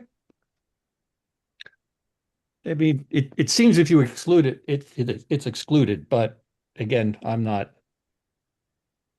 I understand what you're saying. Yeah. a zoning officer or a lawyer, so I brought it up, and if that's fine. Yeah, I mean, otherwise, as far as the width, it is currently the current property or the design has more compliant setbacks. So welcome to the neighborhood. Well, thank you, Mr. Shell, for your comment. That was a good comment. Okay, is there anything else, Mr. Shell, before we go on to the next person? Nope. Okay. Claudia, Karen, is there anyone else who'd like Yes, to speak? Ms. Gail Lambert. Ms. Lambert, do you swear or affirm your testimony this evening will be truthful? Yes, And if you're comfortable, would you give us your address? sure. I'm at 58 Valley Road. I believe Okay. Mr. Shell is my backyard neighbor. All right, thank you. Yeah, so as Marina pointed out, it is a very lovely neighborhood. The reason we chose to move here and also raise our family. But while I understand the proposal, it complies with zoning, given that this is a non-conforming lot, my concern is really about how much intensity is being pushed to the edge, particularly with the ADU. So I'm not here to stop it. I just wonder how we can just sort of pause and not ignore the impact. Turning her into an attendee. Hello? Ms. Lambert, we can't see you anymore. You're No, we can't. No, we can see her. We Oh can my see her. God. I had to switch to my phone. Yes. Oh, So okay. can No, you we can hear see me? you. now Yeah. you're back. Oh, okay. Yeah. Somebody said something. So anyway, I understand the intent behind ADUs. But in this case, the way it's being built has a direct impact primarily on me as an adjacent property. So I haven't seen the full plans. Tonight was the first time that I saw very quickly what Marina had shared. So I'm just trying to understand, in this neighborhood, we have our lots are not very large. We have close neighbors, and I consider myself a really good neighbor. So, Chris and Rosie are lovely. It's nothing about that. I'm just really trying to get a sense of the scope of it. As I understand, the ADU is roughly 20 feet high or about 1.5 stories high. So that might be the garage, but only 5 feet from the property line. And a lot this tight just feels like it creates a real impact on our backyard in terms of course, privacy, overall usability. I mean, I think Chris knows that me and the other neighbor, Trish, on the other side are the two who are always outside gardening and enjoying our backyards. So it does feel a bit like the design is really maximizing that buildable space right up against particularly my property line. And then that concentration of mass is what's really creating the issue. My house is a 2-story traditional 60s home, only 1,800 square feet. So it feels like the ADU, if I did my math right, is, over 40% of what my whole house would be, including my garage. So again, I'm not an architect, I'm not a builder, I'm just, a homeowner and a family, living here as well, trying to understand. Again, I'm not opposed to the project, but I'm really trying to understand the placement, the height of the ADU specifically, what buffering can be done, knowing that this 5-foot setback, I don't know how you could even do screening with that.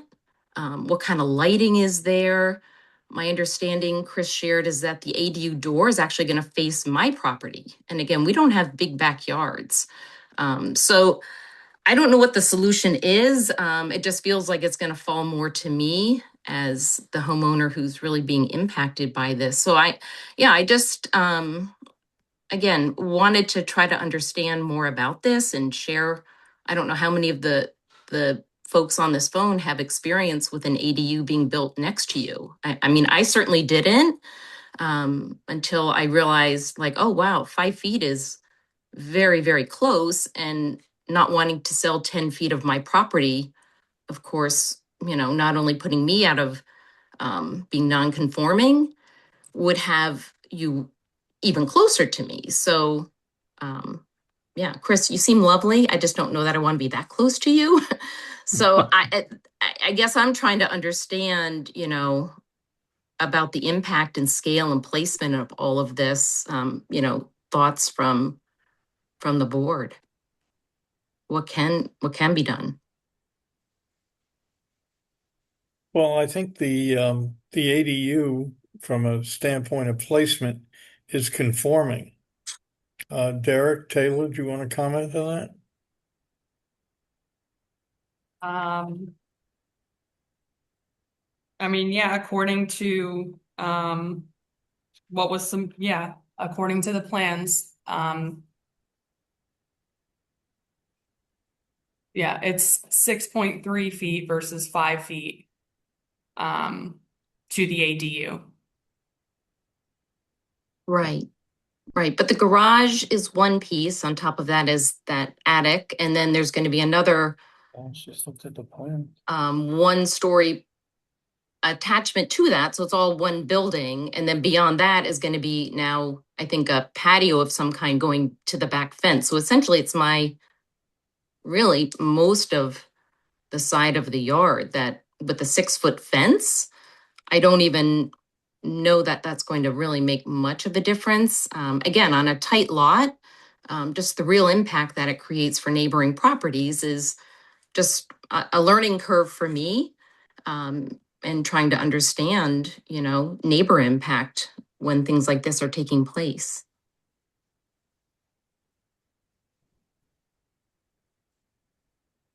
Yeah, absolutely. I understand where you're coming from.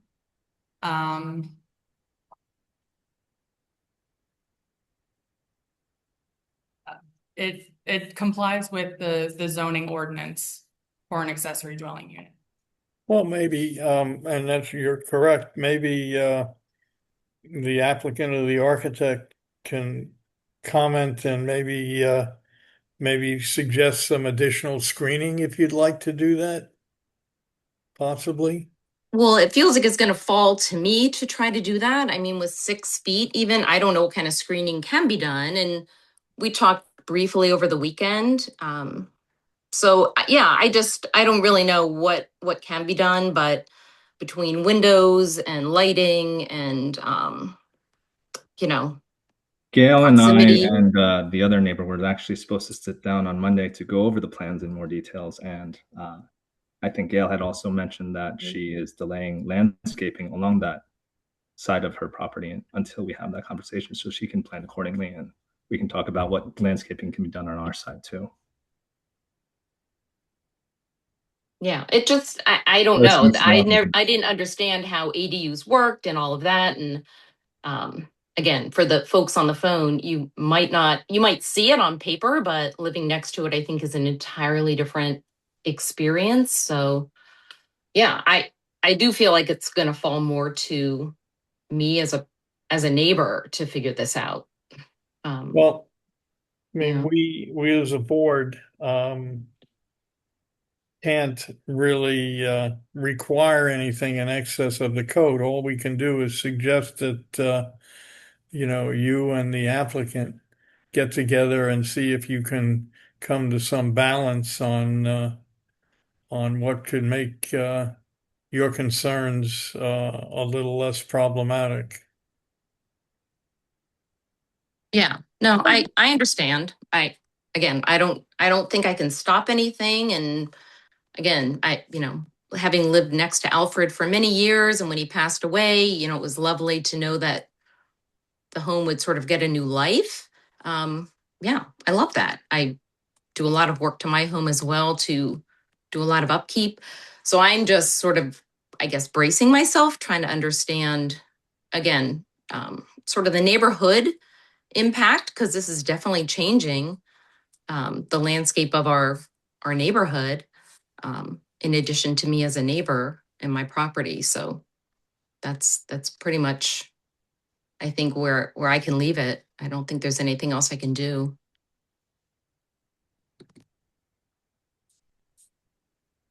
Okay, Is yes, it Maureen. allowed to make a quick comment Yes, while you can. we're in public session? Yes, you can. Oh, thank you so much. So Gail, pleasure to meet you. You're correct in describing that the garage portion of the building is located 6'3", or maybe it was Taylor that stated that 6'3" away from the property line. And then the living room part steps further away from the property line, an additional, if I'm remembering correctly, 2 feet.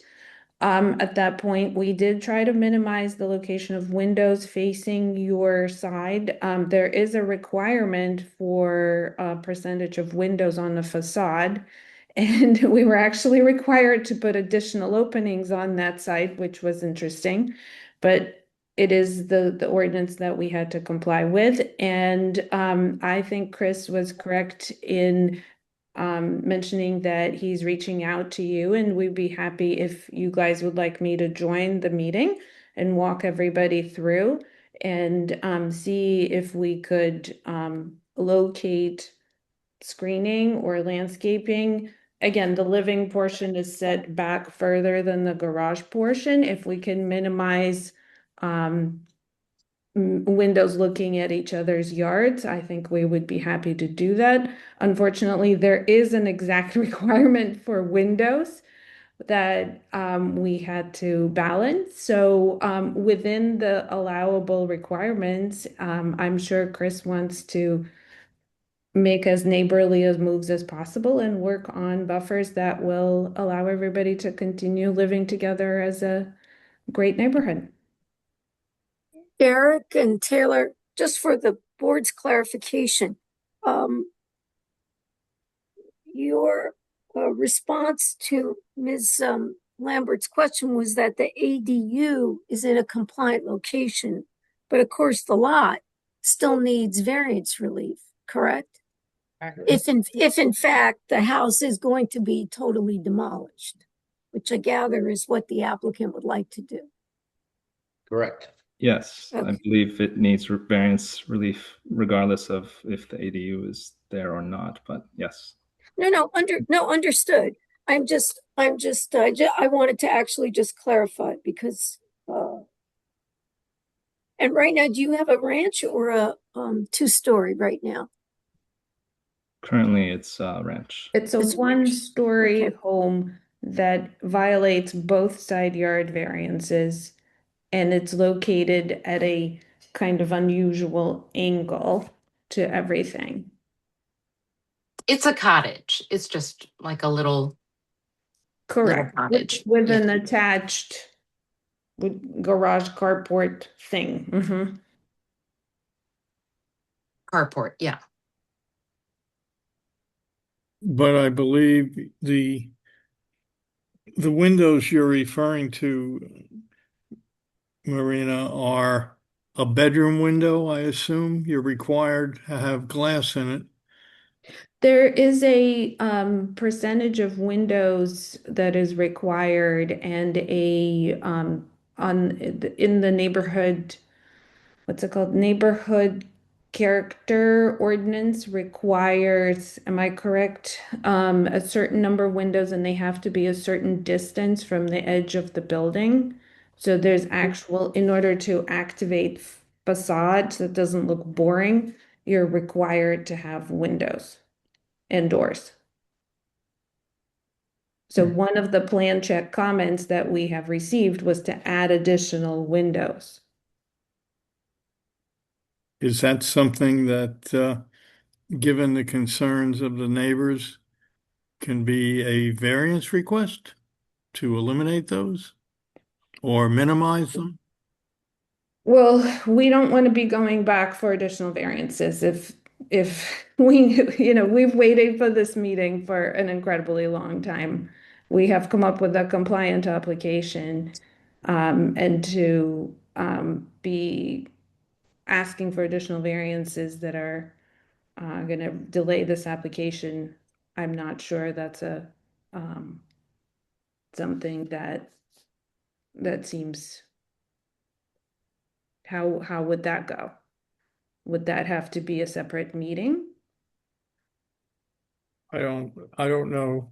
Derek, if Taylor, if they wanted to eliminate a window which would create a variance, can that be done at this hearing if they choose to do that? I don't believe it was noticed, and I don't know if it would fall under the catch-all in any other waivers or variances that the board deems necessary. I mean, I think. Karen, what do you think? Well, I think it might fall under that catch-all. So. I mean, it is a de minimis action, but it would be a variance. And Derek, just for additional clarification, there's no other spot on the property where the ADU could go in a compliant location? I think that's applicant's question. Mm-hmm.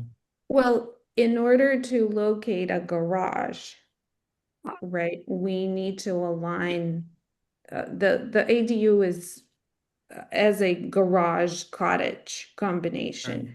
So in order for that cottage combination to exist, it needs to have a driveway.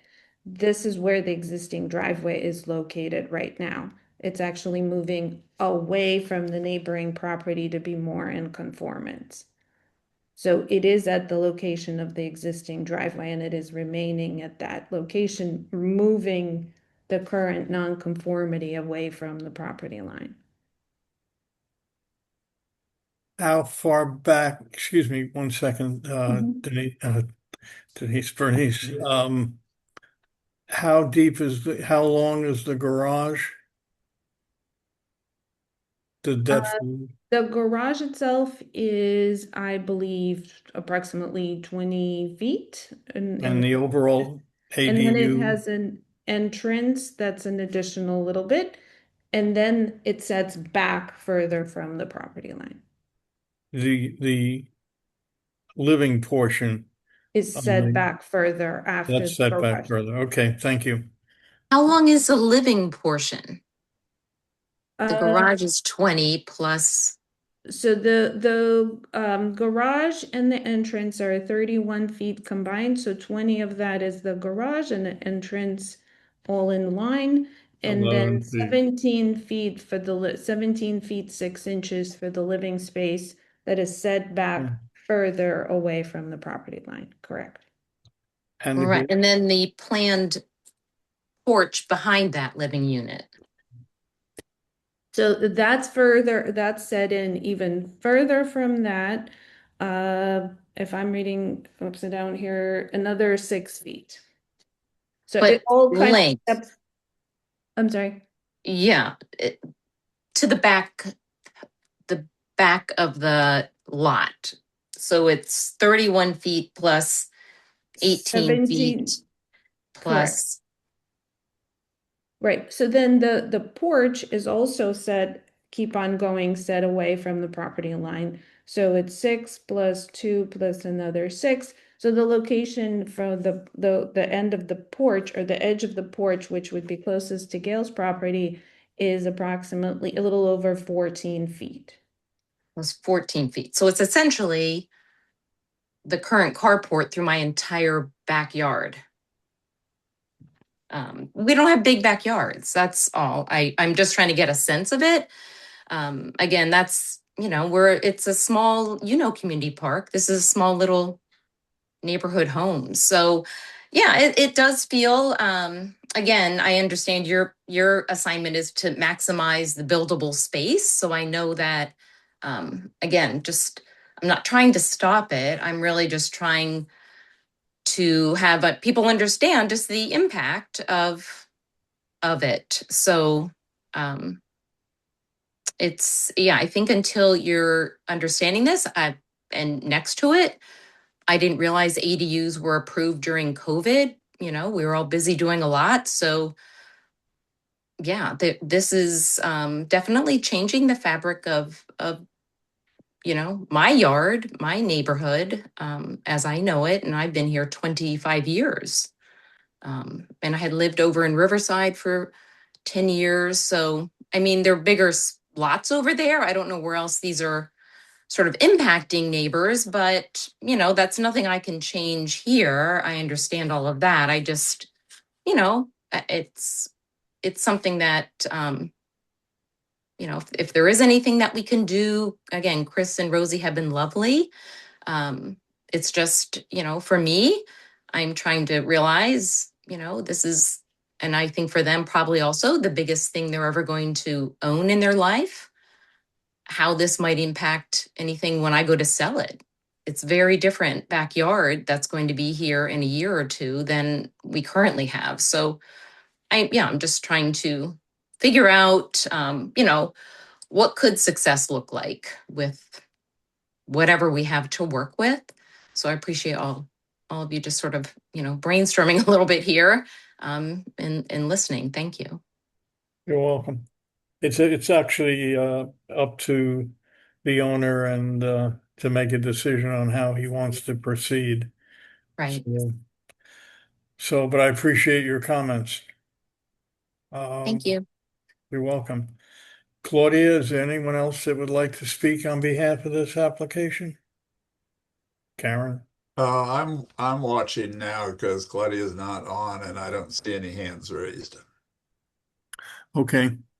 So we'll end the public portion of the hearing. And Mr. Chen, if you'd like to say anything before we go into executive session, we're going to discuss this amongst ourselves and come to a resolution. No further comment from me. Okay, thank you. All right, board members, questions, comments, motions, discussion. Yes, Yeah. Yes, Denise.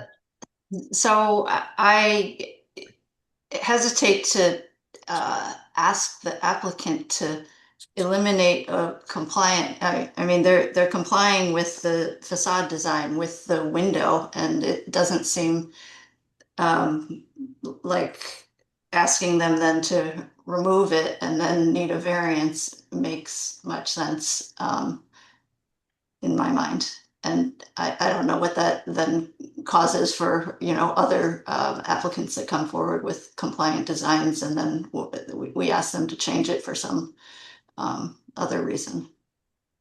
We can only suggest, we can't require they change it, but I think the applicant can recognize the comments and make a decision on how they want to handle this.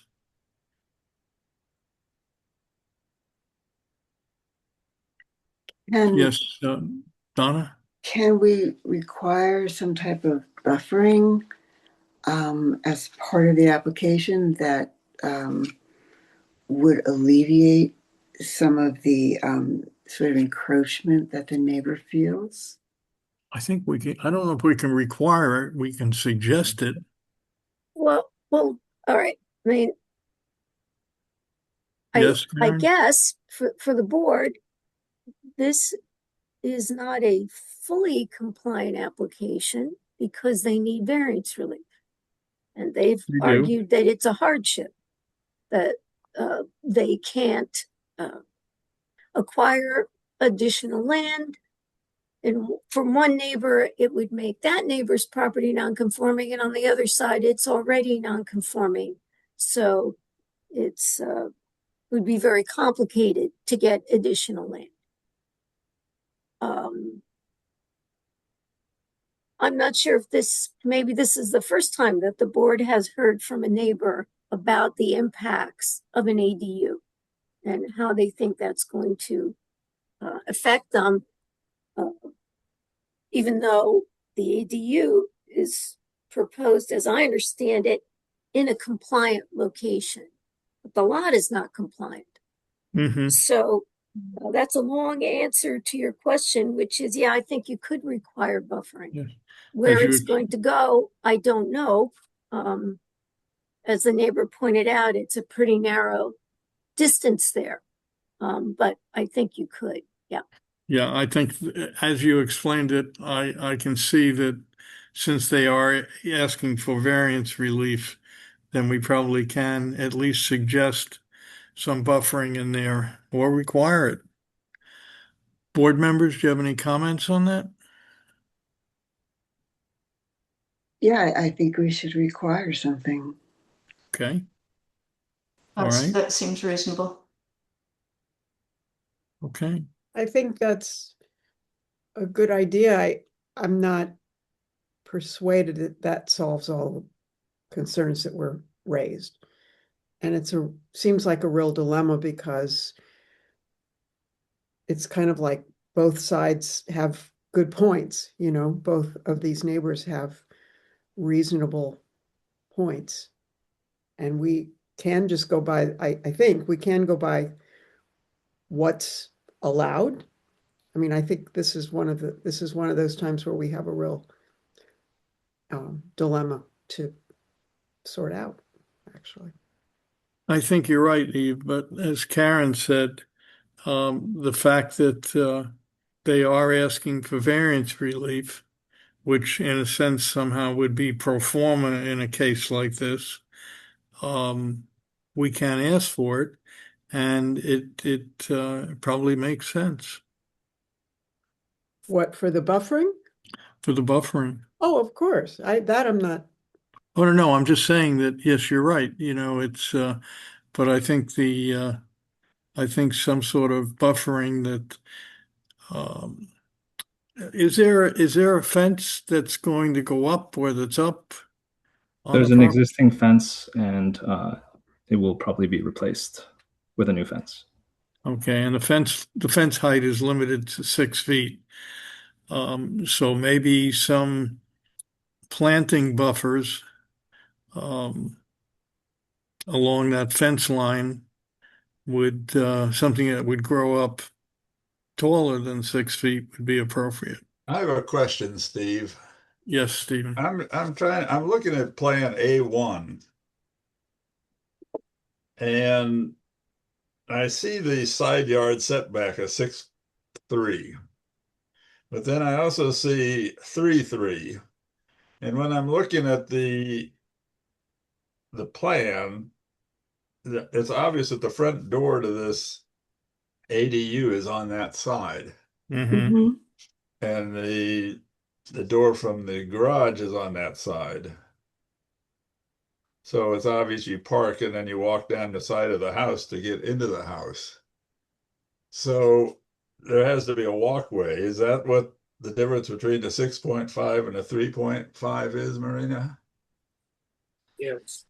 So that leaves 3 feet for buffering, and if it grows out at all and grows dense, then it's going to cover the walkway too. I mean, if you put something like arborvitae in there, it would eventually hit the house. So what kind of buffering can you put in there that's going to be 10, 12, 15 feet high that's going to make any difference?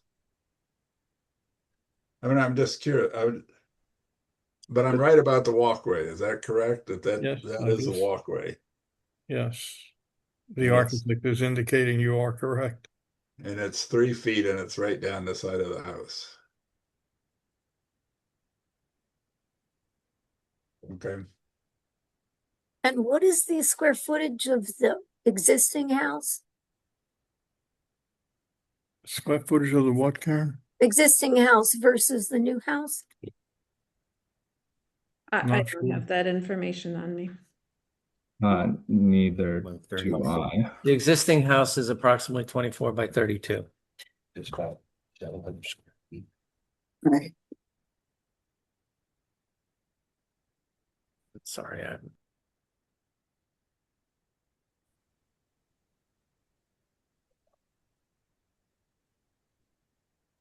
no. The existing house without the carport is around 770 square feet. It's a 1-story.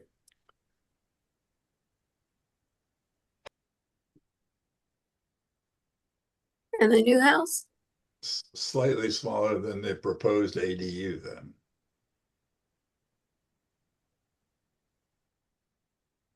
The new house is 2282. 2,282 square feet. And with the exception of lot width conforms, Yes. as does the ADU, And frontage, lot width and frontage. lot width and frontage.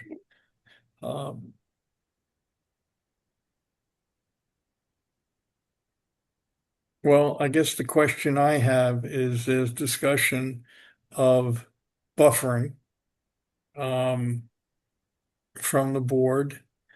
I guess I'd like to know what the applicant thinks about the possibility of doing that.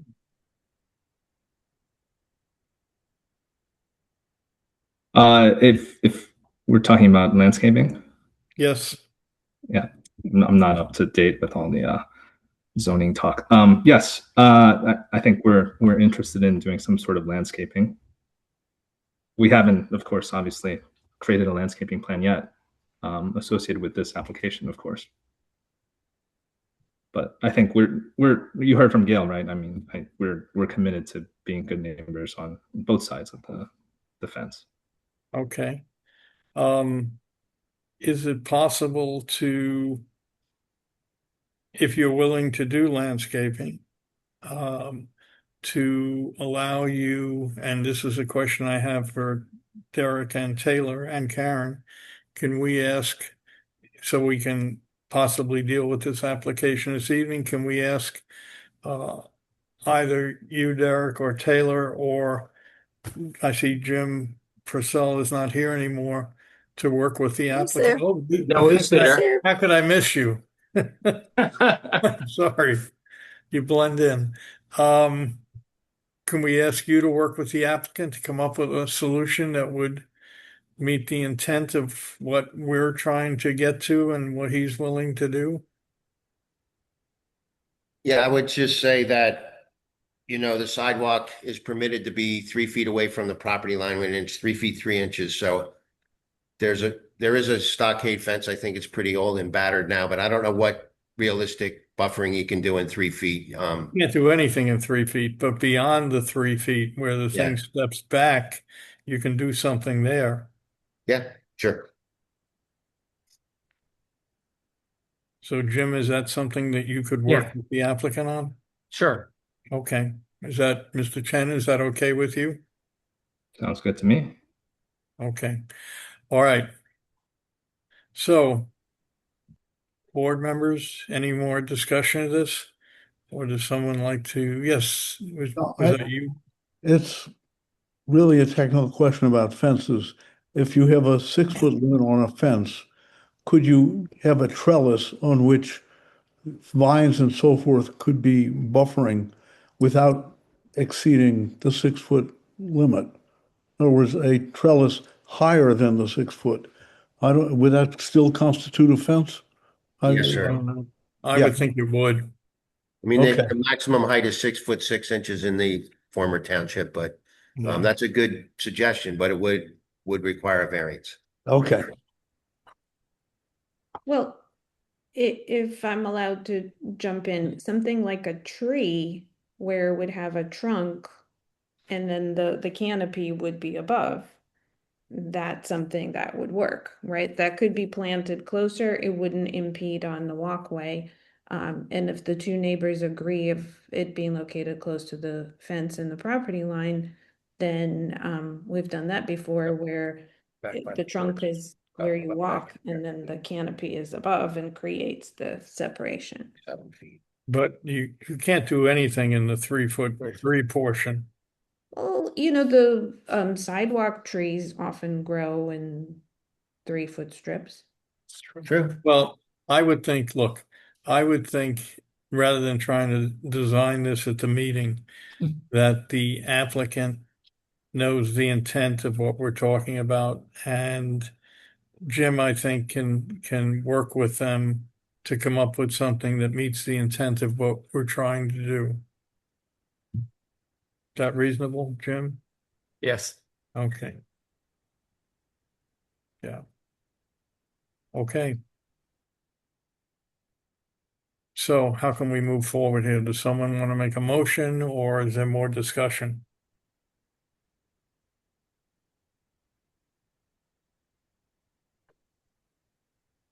Yes, George.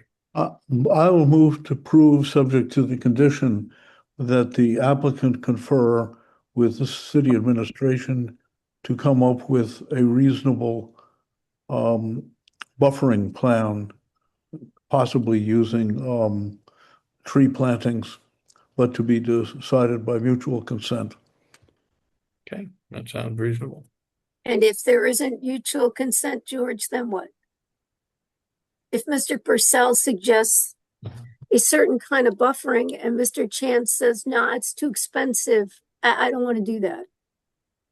Yeah, that is a point. What I'm trying to say is conditions, in this case, it's difficult to call it mutual.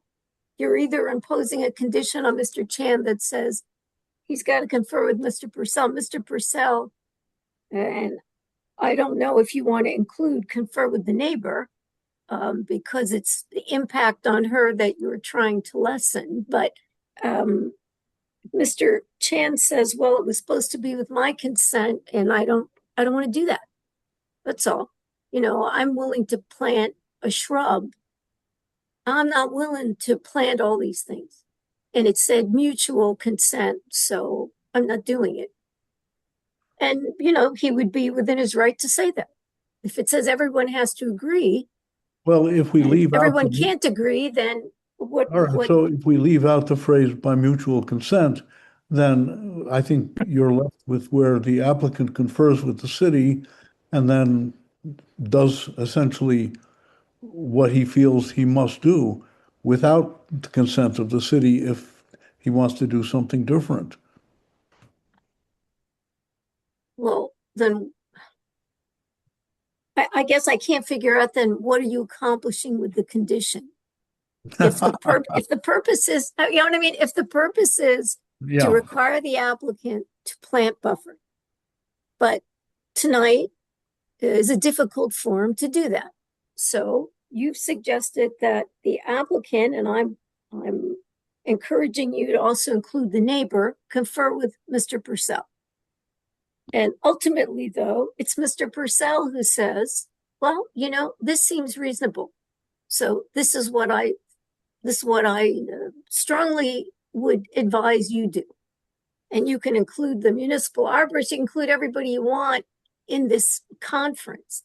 But ultimately, if it has to be mutual consent, then I don't want the board to think that they're going to drive by 9 months from now and they'll see nothing and they'll say, oh, what happened? Oh, well, they couldn't agree. So Well, they didn't plant anything.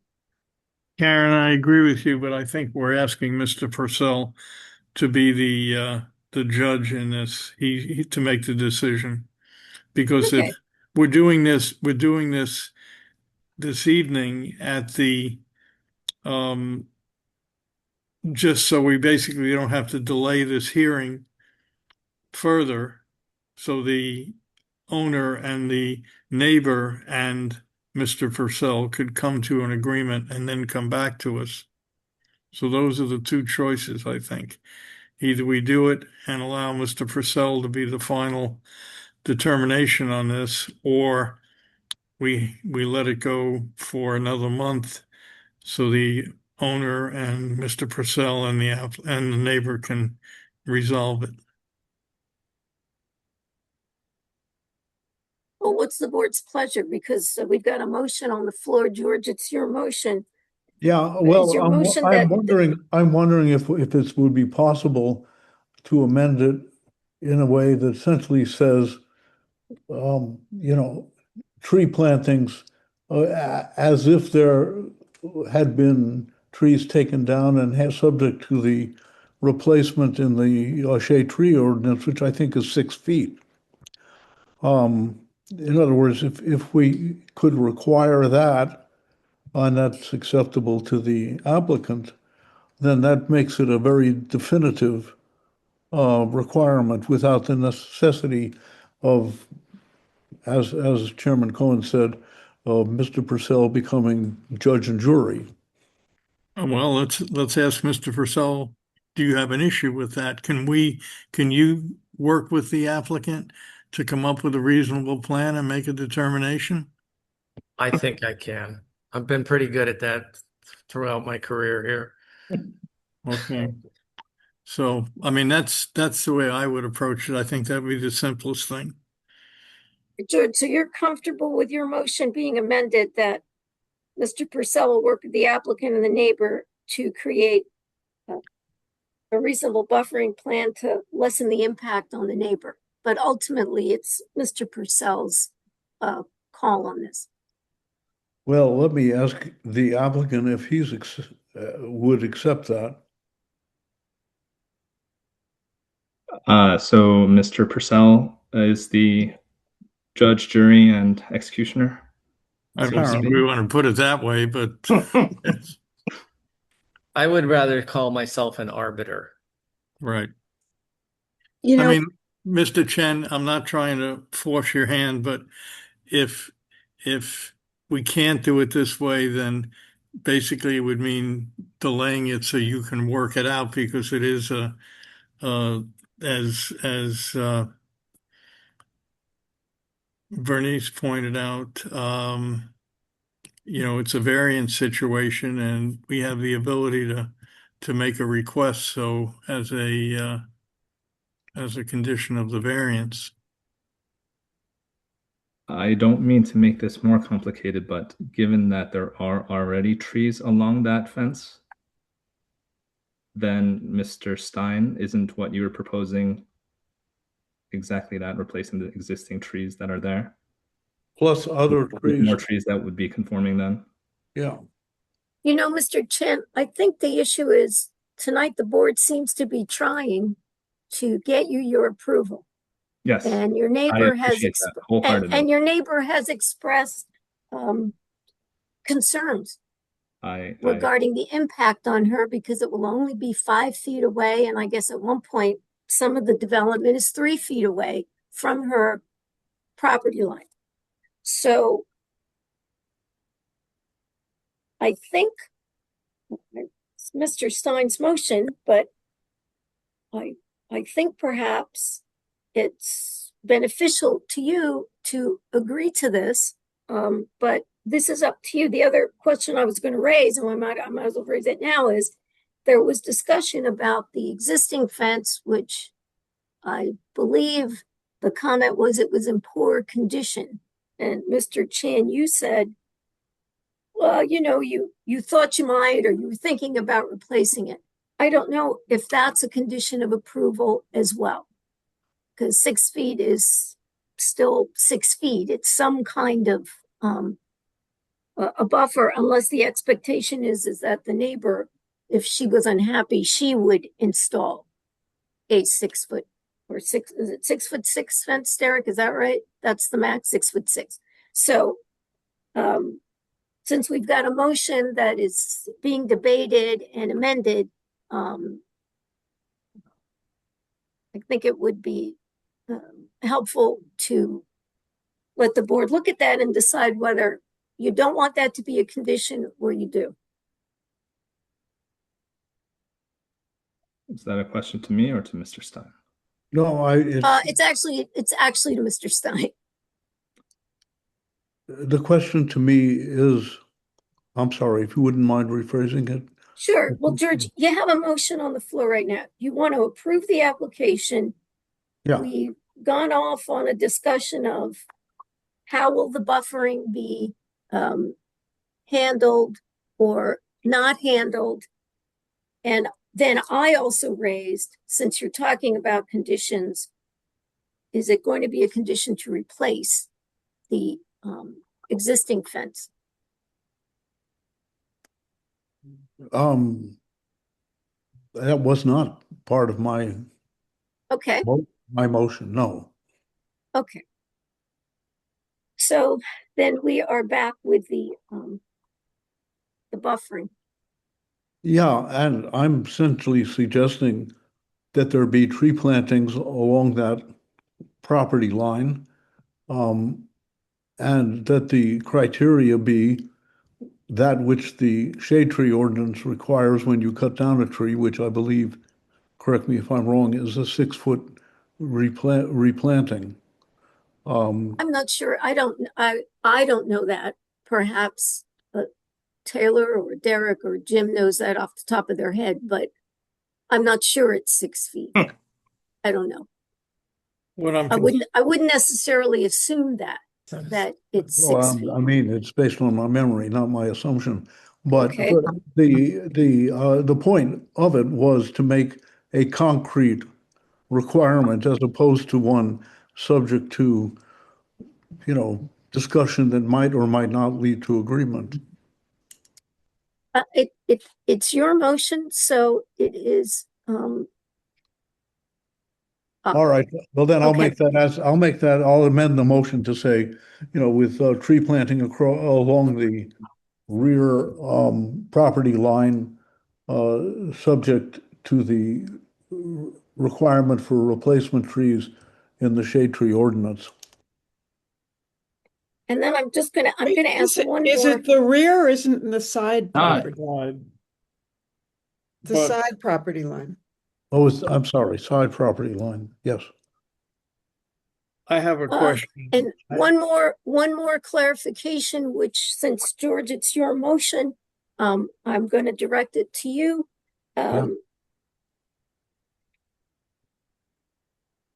I guess I'll say, unlike other applications where the board has not heard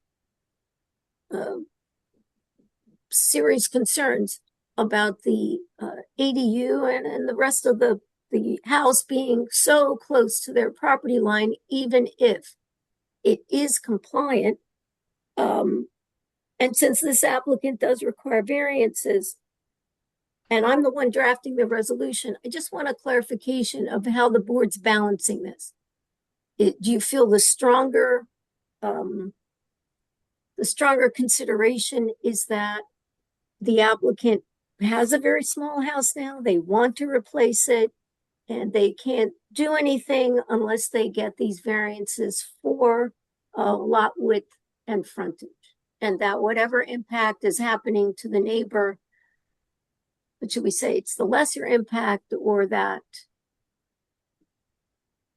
you find that these bulk variances are compliant.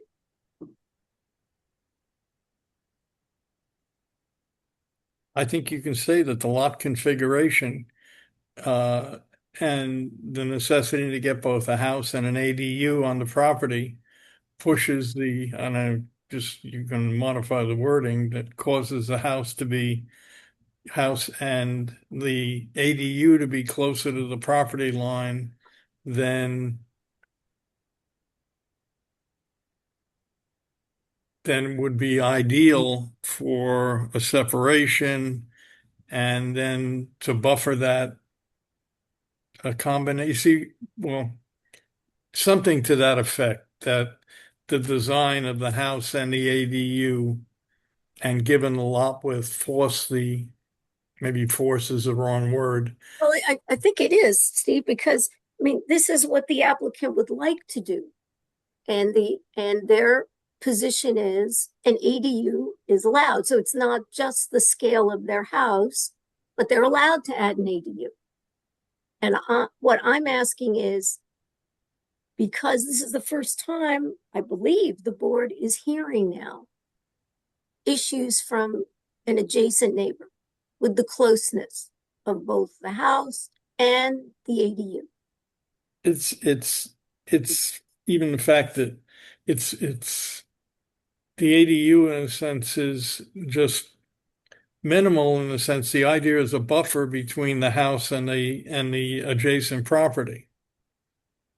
And so one thing, George, my concern, and I don't know the tree replacement ordinance, but the idea of screening would come all the way down to the ground, not 0 inches, but, to a few inches. So that wouldn't necessarily be a tree. It would be a shrub or I hate to call them funeral palms or something to that effect, that grow very high. They're not a big diameter and they could be an effective buffer. So I don't know how to word that. I'm just concerned about planting a tree there is going to be a 4-inch trunk that's going to be 6 foot high, and then the tree above that, which isn't going to give you the buffering you're looking for.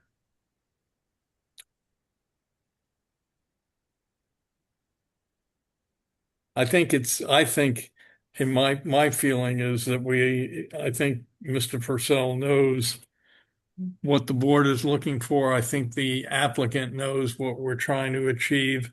And I think the two of them should work together to come up with something that's reasonable. But I think Karen's bringing up a point, which is that the ADU is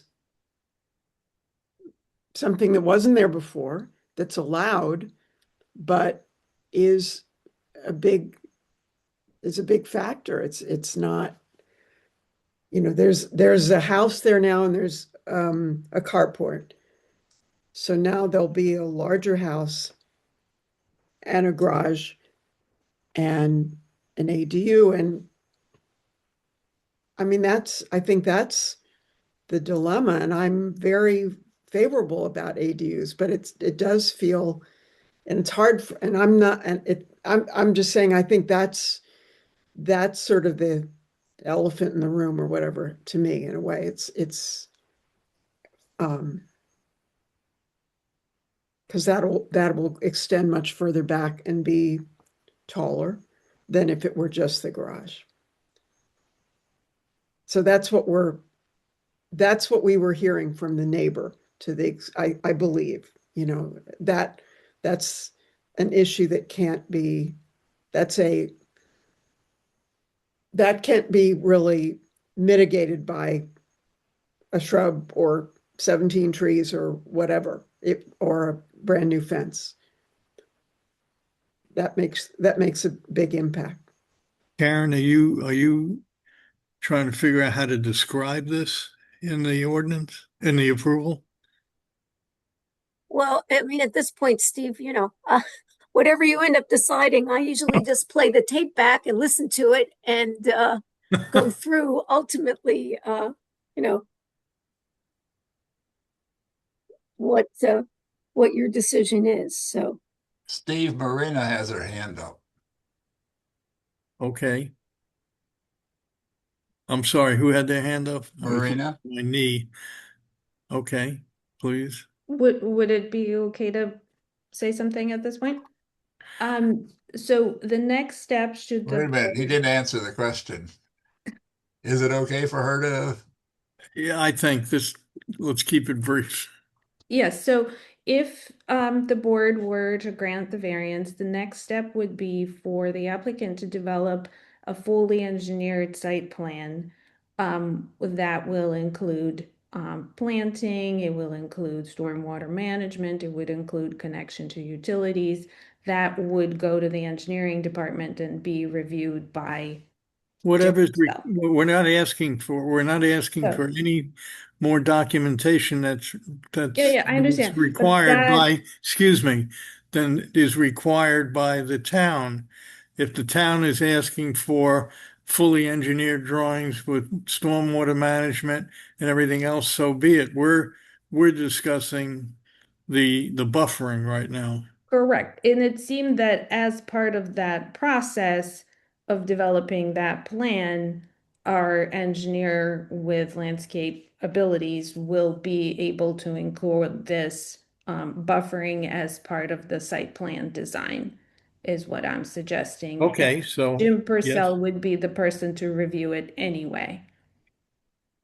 I don't know what your point is, but I mean, everything you're saying we're going to need if the town requires it. What the board is saying is we're concerned about the buffering. So, I mean, the But other, I'm proposing and that we Jim will, Purcell is going to be the one that's going to review it. Yes. and we will have a professional who will be able to work with the homeowners to help create the buffering that's appropriate for that location. Okay. Okay, well, I know you have another application on tonight, which they have a number of We can get to. witnesses. So let me ask again, what is the motion at this point? The motion is to approve the application. And I'm not sure that buffering is a requirement for building a single family home. So, you know, this is up to the board, but I'm not sure that the applicant has to do that. Yeah, they have to provide a building plan and stormwater management.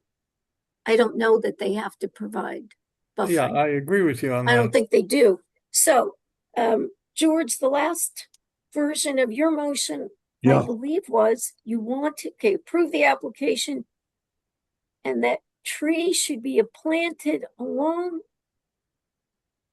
the side Yeah. of the common boundary between these two properties, in accordance with the same standard you would have to follow with a tree under the tree replacement ordinance. Is that Yes. what your motion was? That's where I left it. Okay. I guess I would welcome a comment from Mr. Purcell and the applicant and the neighbor as to whether that has any chance of having folks finding common mind on it. Let me just, Jim, before you answer that, I was sure I swore you in this evening, but in the event I haven't, You I did swear you not. in again. You did not Okay, swear well, me in. next time you can mention that. Do you swear affirm your testimony this evening is truthful? I do. Thank you. And if I may suggest that the condition just simply be that the applicant in filing its application with the engineering office and the zoning office include a buffering that is acceptable to the municipality. Perfect. I'll accept that as a friendly amendment. Yes. I think that's excellent.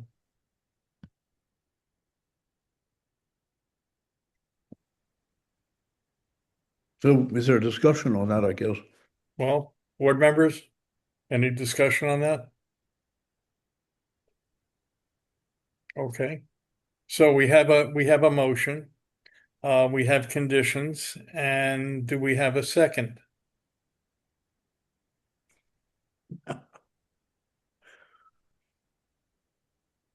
Okay, Donna, thank you. Is there any discussion? You want to just, Karen, do you want to summarize this, or we have a motion? I don't think after, I mean, there's been so much discussion, but actually the motion is quite brief. It's to approve the application, and the condition of approval is that the applicant will need to include a buffering plan with their building submission, the engineering department, and that buffering plan needs to be acceptable to the municipality.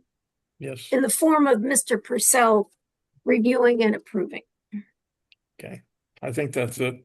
Yeah. George? Yeah, You're that's exactly right. Perfect. I think it's good. Okay, So we have a motion, we have a second, we've had discussion. I think it's appropriate. Claudia, Karen, call the roll, please.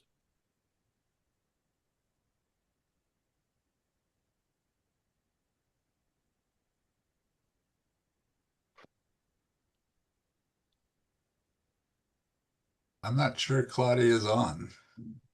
She is. She's with Derek and Jim Yeah, hang on. and Taylor. She had to step into another room. Oh, okay. Because of feedback. So Okay. Derek's checking.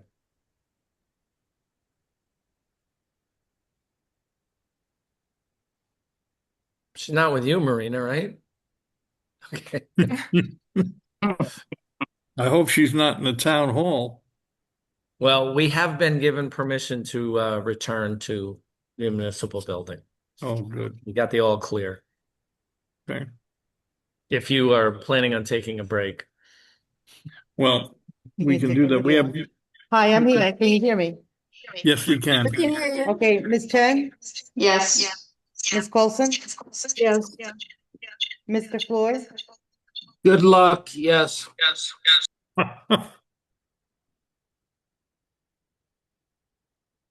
Driver? No. Mr. Stein? Yes. Ms. Donna? Yes. Chairman Cohen? Yes, Thank you, it's approved. okay. All right. Thank you all. Thank And you, everyone, and congratulations, Eric. Have a good thank night. you, Mr. Chen. Appreciate it.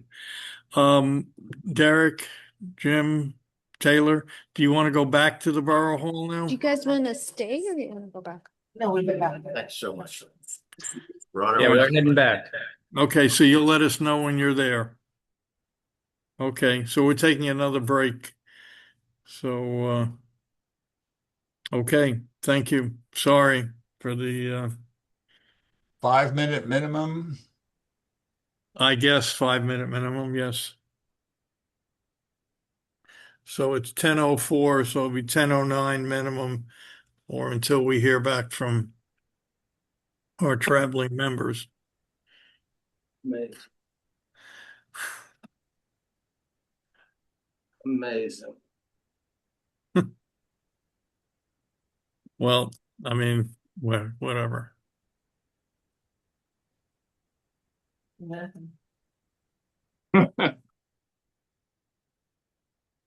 I just kept my mouth shut on this one. I know. I mean, yes. Well, I mean, it's as you know, it's the ADU ordinance in place, and as someone who tried or thought gave suggestions years ago on how to approve it before it was approved. mm-hmm.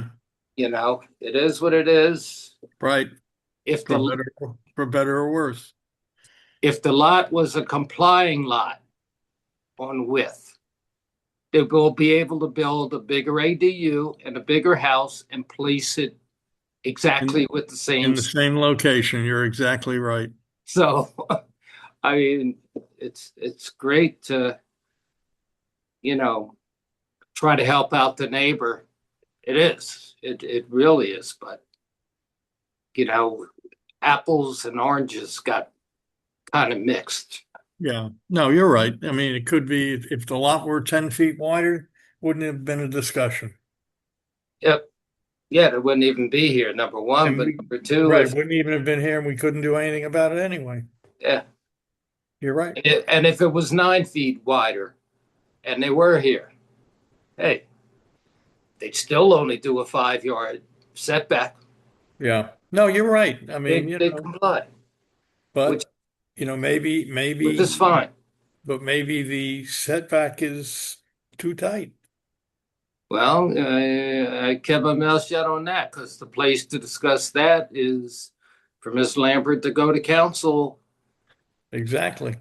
You know, it wouldn't have helped her because, you know, Maybe help the next person, but maybe they that's help the next person.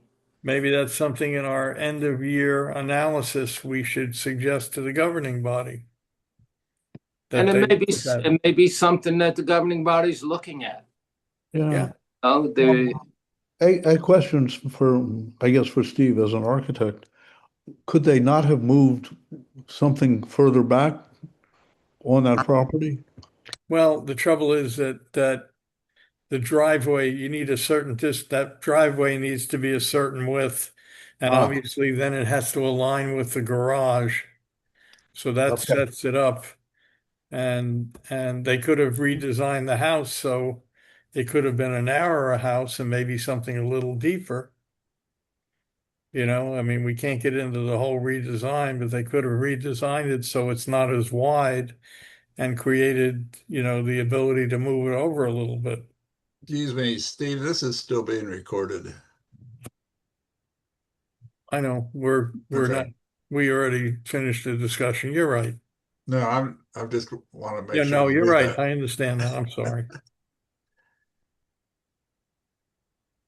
I mean, I don't know whether they can cut breaks out of it or not, but Yeah.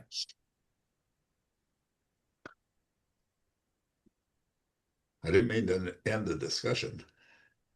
We just have unfortunately, we have a pause here while our team disembarks and goes back to the Borough Hall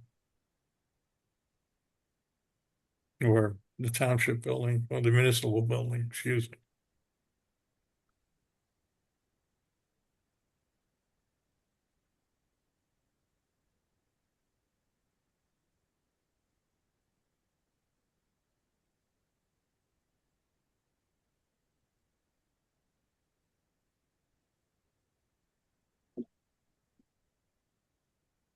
It's 10:09 and they're not back yet. So as soon as we get notified they're back, we'll reconvene.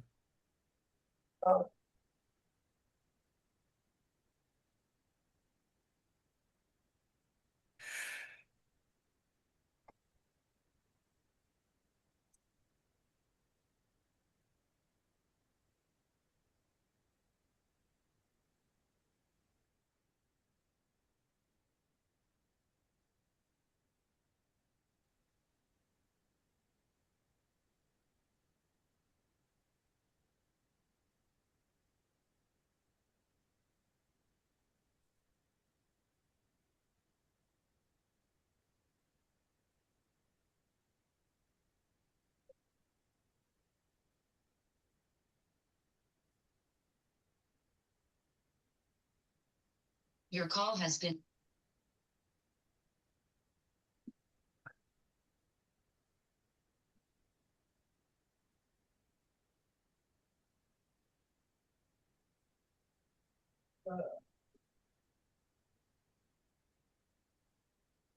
Hey, David, is that a picture in the background or is that your real study?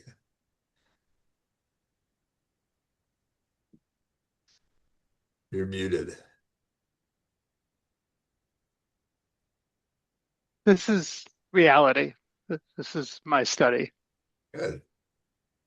It's set up to look like a college professor's study. Good job. Yeah. And you make decisions with the dartboard, I assume.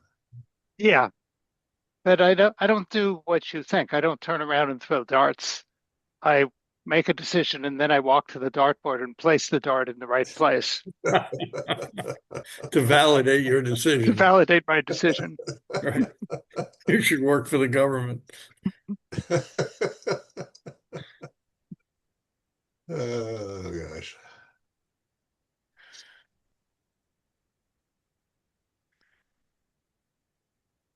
David, what do you do you're not a So professor? I'm retired. I was a professor. Oh, okay. So that it And makes sense. yeah, and now I'm a consultant. But and I mean I've lived in this study for 30 years, so these are all the accumulated books of that time. But in my consulting, it's good to have a background that looks like I was a professor once. And you were. So And I was, yeah. Yeah. It's also good to have a gray beard. They kind of fit together. What were you professor of? Computer science.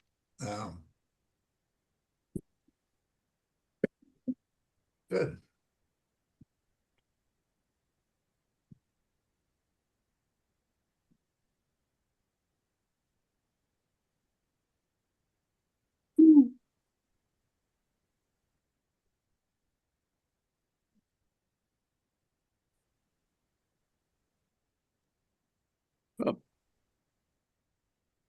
You're back. You drive faster than the others. We all power walked. Everybody's signing into our computers now. Where'd you go to Conti's? We talked about it to Tiger Labs.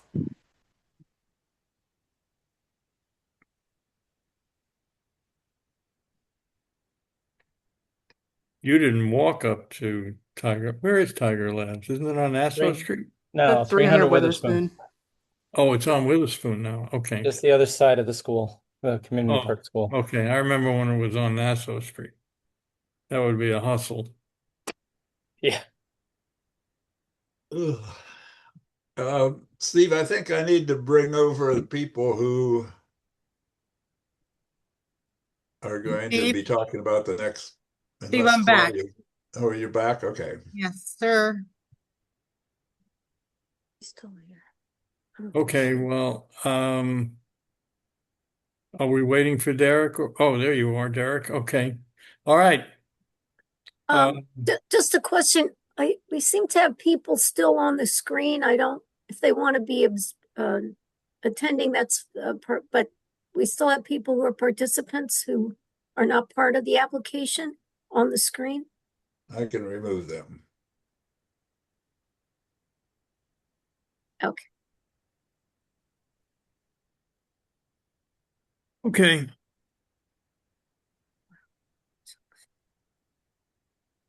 Okay. Our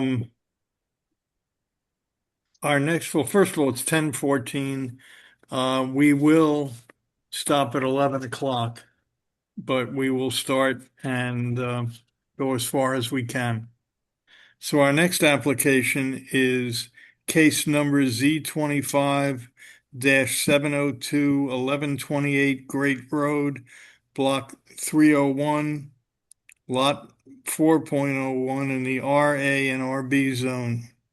Karen, are the noticing in order? It is, and the board has jurisdiction tonight. Okay. All right. Derek, Taylor, can you summarize your memos on this project? Yeah, thank you.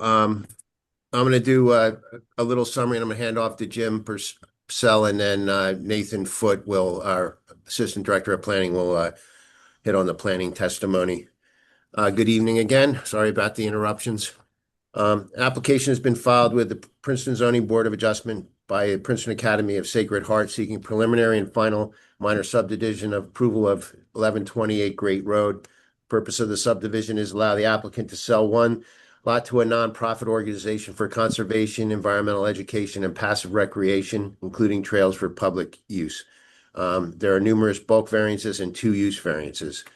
The subject lot is identified as lot 4.01 and block 301, and it's located in the RA and RB zoning districts. Formerly lot 3, block 301 and lot 401 was created by subdivision in 2024. It is presently encumbered on the western portion of the property by a conservation easement and subject to utility easements in the eastern portion of the property. The Princeton Academy of the Sacred Heart, PASH, occupies the subject property under a conditional use as a school in a residential zone. The site is bounded on all sides by single-family residential uses. Heather Lane to the north, Great Road to the east, Drake Corner Road to the south, and a dwelling to the west. Access to the PASH is via a main driveway off of Great Road, approximately 200 feet north of Drake's Corner Road. A secondary access off Drake's Corner Road traverses lot 4.05 through a variable width easement access. In addition, lot 4.02 adjoining the property to the east is subject to an easement for PASH for use as a portion of their baseball facility. They're seeking to subdivide lot 4.01 into creating two lots. Somebody's echoing. Sorry. Wait a second, we have some echo in here. Yeah, it was Carlos. Thank you. One will serve as a school identified as a school lot on the plan, and the other become the property of the Woods and Wayside International. It's identified as by the applicant as the Manor House lot for the purposes of providing environmental education, public trail access, and land conservation. The school lot will be 12.468 acres, and the Manor House lot will be 22.881 acres. The applicant seeks bulk variances for lot frontage, building and parking setbacks, floor area, ratio, impervious coverage on the school lot, and a use variance on the manor lot.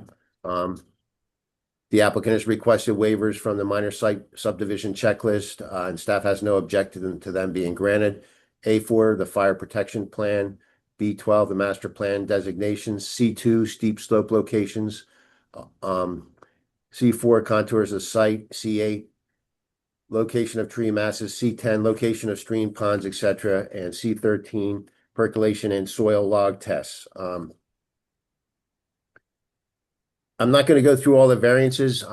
They're somewhat a function of I would call it a zigzag line that encompasses the school lot.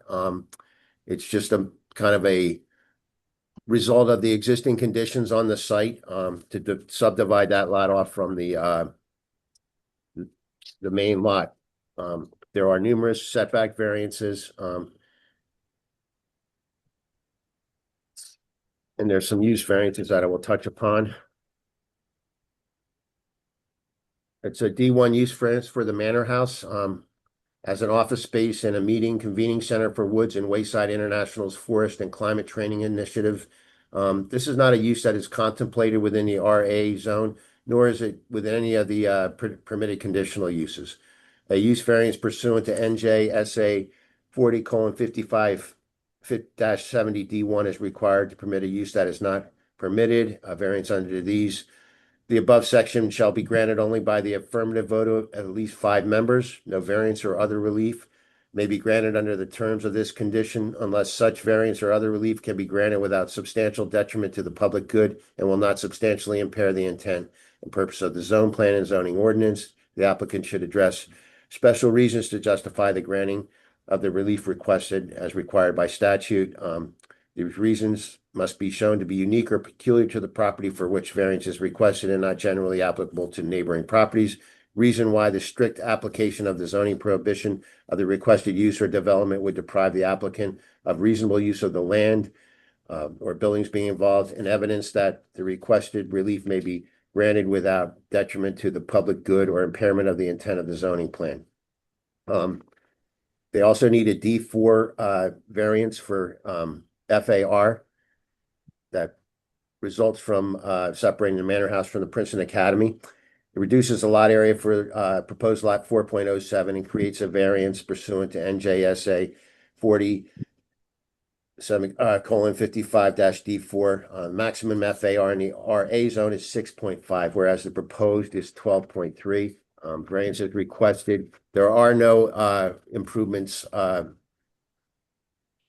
proposed other than the subdivision. I'm going to hand off at this point to Jim Purcell just to go over some of the unique easement issues with the property and some of the engineering concerns. Thank you, Derek. I do want to just touch on something about the bulk variances. The applicant has determined in their site plan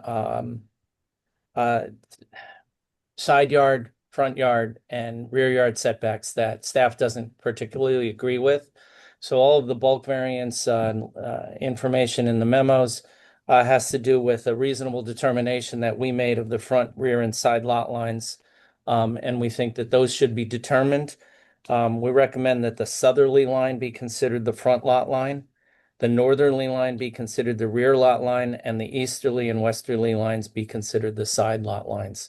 This is a recommendation based on logical consideration that the school lot will be accessed from the driveway, which under other circumstances, such as a residential subdivision, might constitute a road. So the front should be adjacent to where that access is coming off of the road. The subdivision plat was reviewed by the municipality's professional land survey consultant, Greg Sandusky, and his findings are made part of this report. In summary, there are some discrepancies. There's a slight closure error. And if you all know, Greg Sandusky is very meticulous, and a 0.02 foot error is still an error. There's a discrepancy between the computed closure and the tie distances on the plan for lot 4.07. A meets and bounds description of the proposed easement for maintenance and access should be shown on the plan. And a meets and bounds description of the proposed easement for use of the existing lawn area should be shown on the plan as well. The boundary and topographic survey that was submitted that we reviewed to present the existing conditions is not current. Existing lot 4.01 is depicted as lot 3, which was the designation prior to the earlier subdivisions of this property. Furthermore, lots 4.02, 4.03, 4.04, and 4.05 are depicted, but lots 4.02 and 4.404 are not labeled. Not all existing easements are shown, and we are requesting that a revised corrected boundary and topographic survey be submitted. The prior subdivision, which resulted in, which created lots 4.01, 4.02, and 4.05, and adjusted the boundaries of lots 4.03 and 4.04, was recorded in October 2024. A condition of approval was that pins shall be set at all new property corners and concrete monuments shall be set at the outbound tract limits. The setting of these shall be certified by the surveyor of record and bonded until installed. The proposed monuments and iron pins shall be shown in the legend as monument to be set and capped iron pin to be set. We do not have any record of the corners being set nor of a bond being received. The submitted proposed subdivision plat continues to indicate them as proposed iron pins and monuments. These corners should be set prior to approval of the subject subdivision. Similarly, pins shall be set at all new property corners created by this subdivision. Staff recommend that they be set and not bonded prior to recording. A further condition of the prior subdivision was regarding the access drive off Drake's Corner Road. The access road and utilities, in quotes from that prior condition, the access road and utilities shall remain on lot 4.05 unless it is sold for purposes of development. A note shall be added to the plan so providing. If it is sold for development, the access road and utilities shall be relocated to the area west of lot 4.05. Its location in such case shall minimize tree clearing, and it shall be subject to the review and approval of the Municipal Arborist and Landscape Committee. In testimony, I suggest that the applicant should address how this access road and utilities will be considered under this application, as no easements have been proposed to allow for the relocation of these elements. Furthermore, there exists a conservation easement on the land where these features would be relocated to in the case of lot 4.05 being sold, and the applicant should address the restrictions that the conservation easement imposes. So that was just in reference to the subdivision and surveying in and of itself. Reviewing in accordance with the criteria set forth in section 10B 226, and I won't go through a lot of it. I'll just touch on the comments that we have. The driveway connections to public streets. The applicant proposes to continue utilizing the existing driveway off Great Road to access both lots. This driveway will be solely contained within the new lot 4.06, known as the Manor Lot. And the school lot will no longer have direct frontage on Great Road. An access easement for use of the driveway to access lot 4.07, the school lot, is proposed. As noted above in section 3.0, the school currently has an additional access off Drake's Corner Road, but it appears that this driveway will only serve the Manor House lot 4.06 since no easements are proposed for use by lot 4.07. So as stated earlier in section 3, the access drive was to be utilized by PASH under the prior subdivision. The applicant should address how the condition of approval of the prior subdivision is being applied and Hanover Drive is being utilized. Bless you. Under traffic effects, section 10B 168B requires subdivision applications to reconstruct existing roadways contiguous to the property to the center line of the road. This requirement was addressed in the prior subdivision findings of fact, and the planning board found that these requirements were intended to apply to subdivisions where significant improvements were being proposed. And in the case of the roadway reconstruction, when the pavement needed to be resurfaced because of the use of the roadway during construction. They would therefore not apply to the application before the board. Staff concurs with this opinion in this application. There are no changes to pedestrian or bicycle circulation being proposed. Also, in sections 10B 160I and J of the Princeton Code, there are requirements for sidewalks and bicycle paths for final subdivision applications to be constructed and installed in a conformance with the master plan. I won't read the entire section, but again, this requirement was addressed in the prior subdivision findings, and the planning board found the same, that kind of a condition or requirement were intended to apply to subdivisions where improvements were being proposed. And in this case, no improvements are being proposed and therefore would not apply to this application. Staff also concurs with that opinion. And on-site parking and circulation, the applicant should address how the existing, again, I'm repeating myself, existing access from Drake's Corner Road is being used and how it affects current operations and traffic circulation.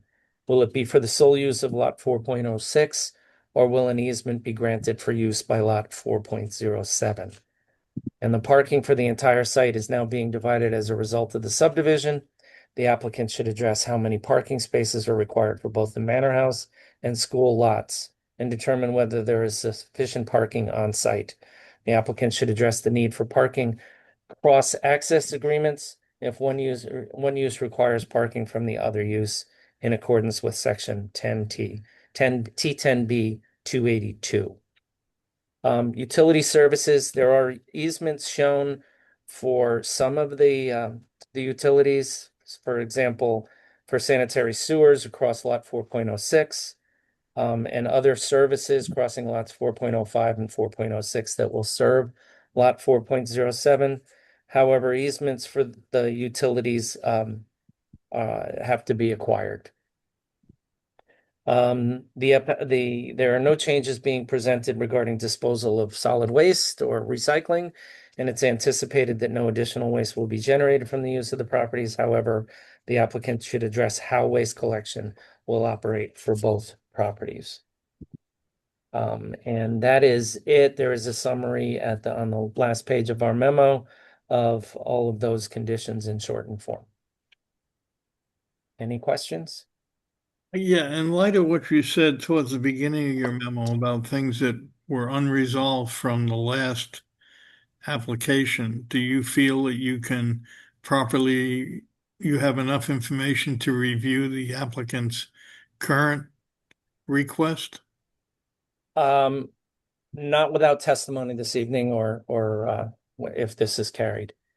I'll need some answers to some of the questions about how those conditions are being satisfied, and whether or not they need to be satisfied. Okay, fair enough. Okay. Board members, any questions of Mr. Purcell, Mr. Berger? Okay.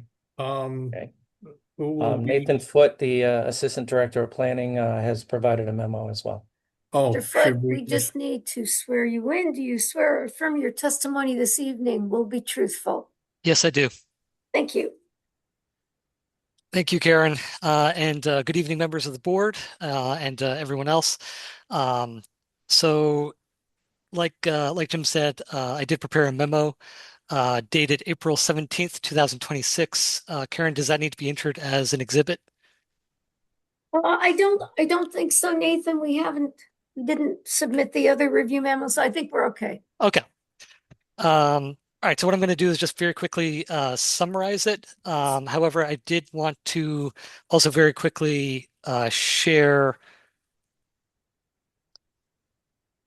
share my screen, and just sometimes the visual orientation does wonders, especially at 10:30 in the evening. And it also helps us contextualize the current subdivision compared to the last subdivision. So the site of the Princeton Academy of the Sacred Heart is here centered on the screen. And I guess this one doesn't need to be entered as an exhibit. Yeah, that one does. So that's an aerial. Okay.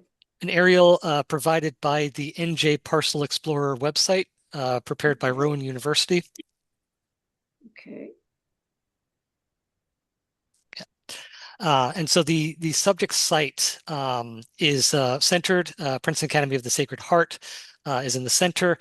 This is actually pre-2024. This was before the most recent subdivision in October, or was recorded in October 2024. So the parcels that were subdivided in that 2024 subdivision approval are located here along Great Road. So this portion that kind of cuts directly through the baseball field and then over to Great Road, and then down here along Drake's Corner Road, cutting through this access drive. That's where that subdivision occurred, and then there were some lot line adjustments of these lots along Drake's Corner. And then as Derek talked about earlier, it's mostly residential uses, although there is also open space uses to the west, northwest of the property.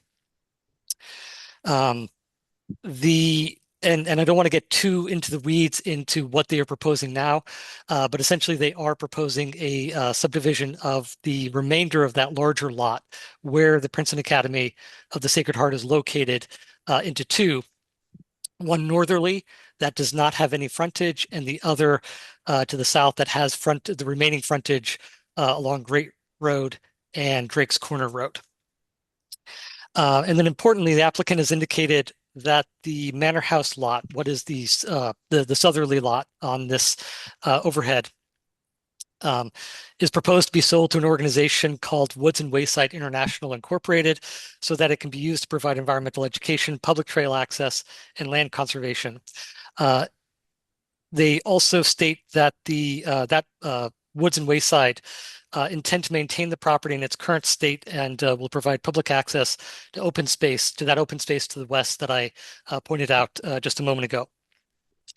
One thing that I do want to bring up is that the relationship of that organization, Woods and Wayside, to this application. And the reason I want to bring it up is because many of the positive criteria that the applicant identifies in their application materials to meet their burden to justify the variances include what amount to promises made on behalf of that organization, on behalf of Woods and Wayside. The concern is really, if this is approved, if the subdivision is recorded, what happens if that purchase does not happen? And what agreements that Wood and Wayside has made in regards to protecting land, given that they do not appear to be applicants on this as parties to this application. The applicant did indicate in their narrative statement that they will pursue a formal preservation. What I've done in the memo and what I'm asking for at this point is during their testimony to describe how that formal preservation process, how they foresee that process taking place. Turning now to the other planning comments. Planning comments 1 through 3 simply identify how the proposed subdivision of the property relates to the master plan. One thing, so I'm not going to go into detail on those right now.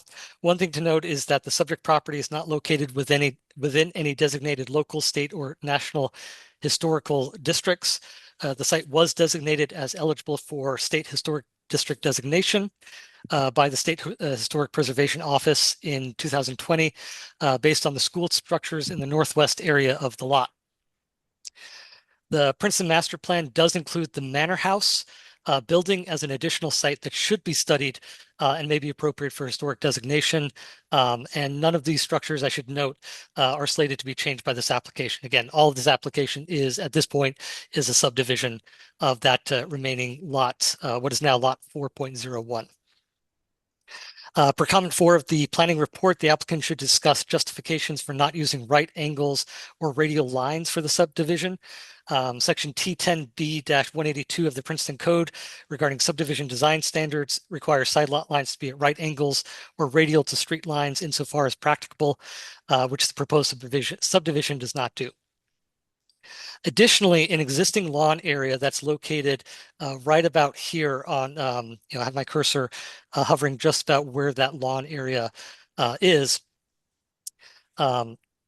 proposed to be on the Manor House lot. That's the southerly lot of the subdivision, but with an easement for use of that area, presumably favoring the school lot, the lot that Princeton Academy of the Sacred Heart will still be using. Applicants should discuss why this arrangement was chosen instead of having that lawn area be on the school lot. Importantly, the school lot will lack any frontage should the subdivision be approved and recorded. Section 4055D-35 of the Municipal Land Use Law, or MLUL, requires that, quote, no permit for the erection of any building or structure shall be issued unless the lot abuts a street giving access to such proposed building or structure. However, the following structure of the following section of the MLUL states that, quote, the Board of Adjustment may, upon application or appeal, vary the application of that section and direct the issuance of a permit subject to conditions that will provide adequate access for emergency response vehicles and that will protect any future street layout shown on this official map or on a general circulation plan element of the municipal master plan. While the current application does not include any new building, future permits for construction on the school lot may be affected should the subdivision be approved and recorded. This should be discussed, and applicant should provide proof of adequate emergency access to the school lot. Next, the narrative statement included with the application package indicates that the Manor House quote, will be used as office space and as a meeting convening center for Woods and Wayside International's Forest and Climate Training or a FACT initiative. I did raise several issues in the memo.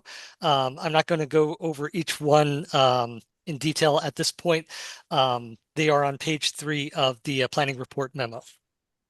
And I believe that a lot of those issues that I did bring up in those in that section also relate to things that Mr. Purcell has already requested further information about the parking and the use of the Manor House lot.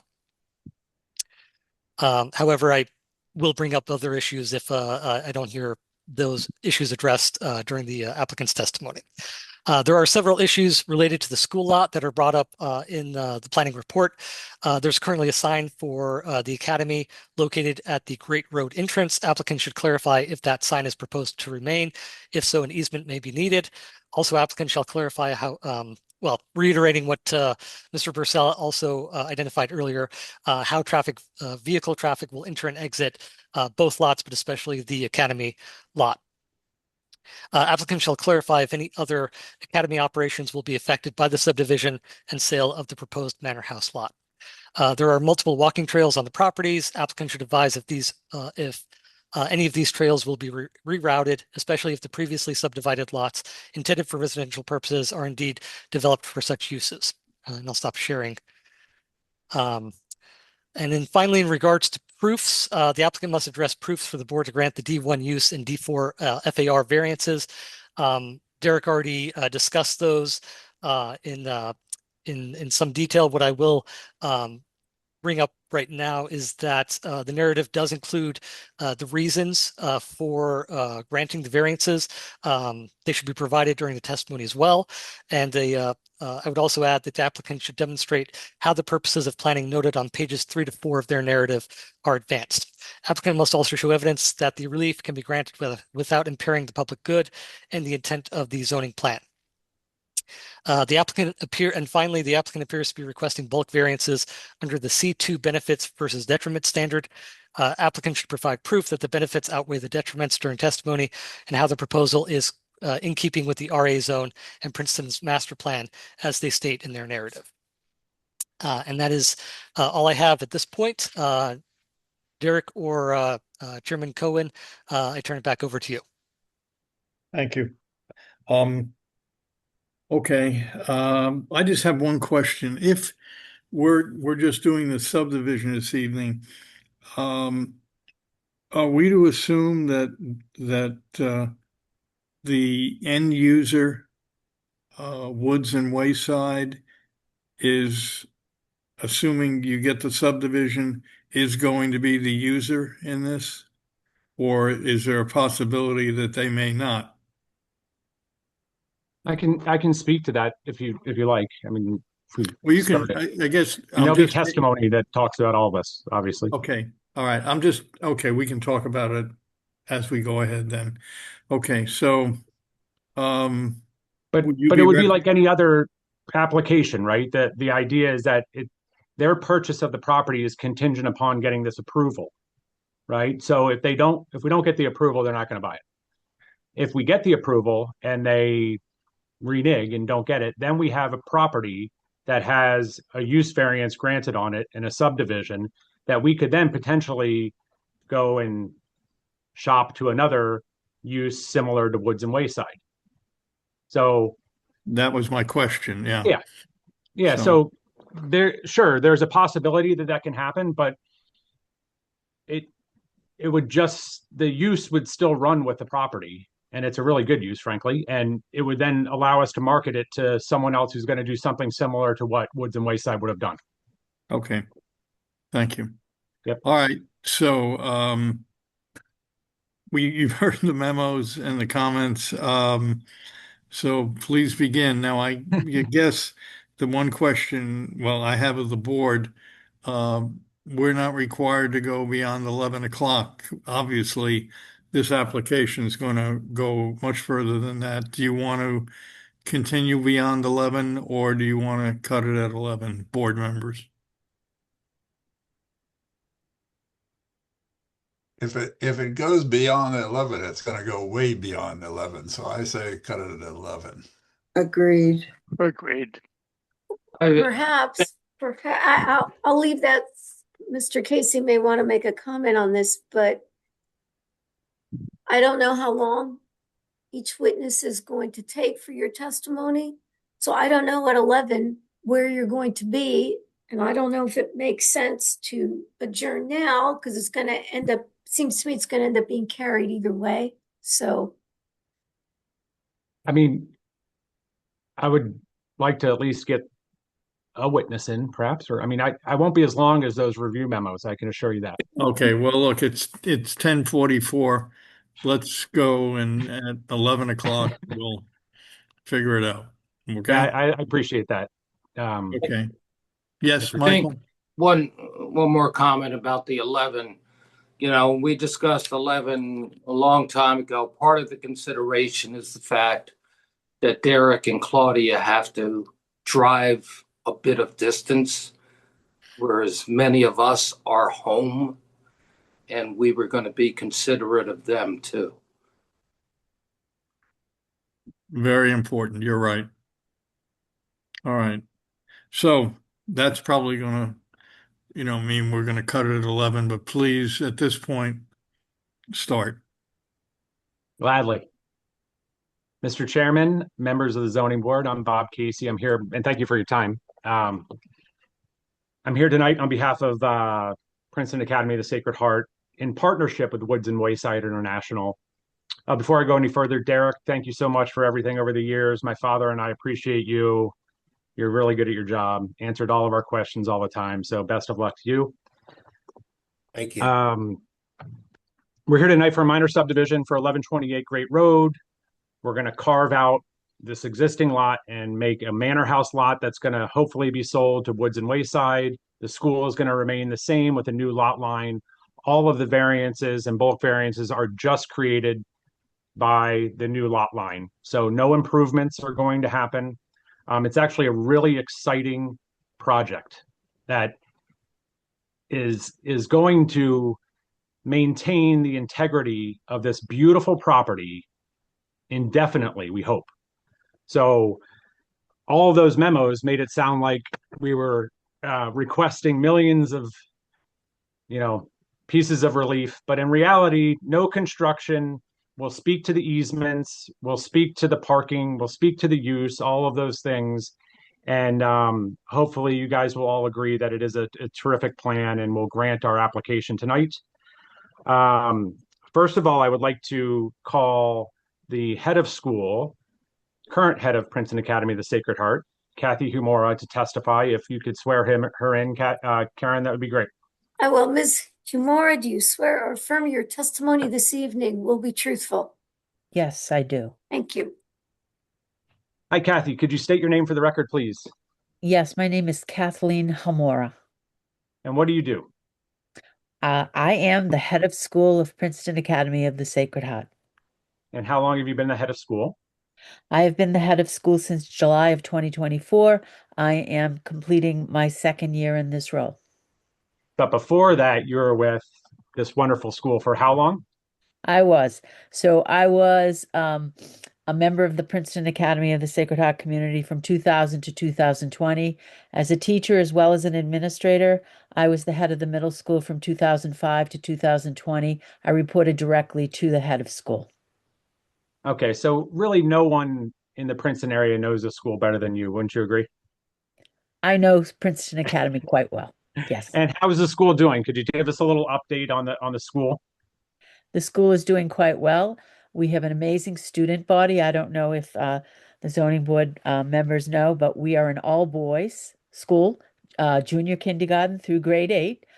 We are also a Sacred Heart school, a values-based school, very important. And we are a Catholic school. We are an independent school.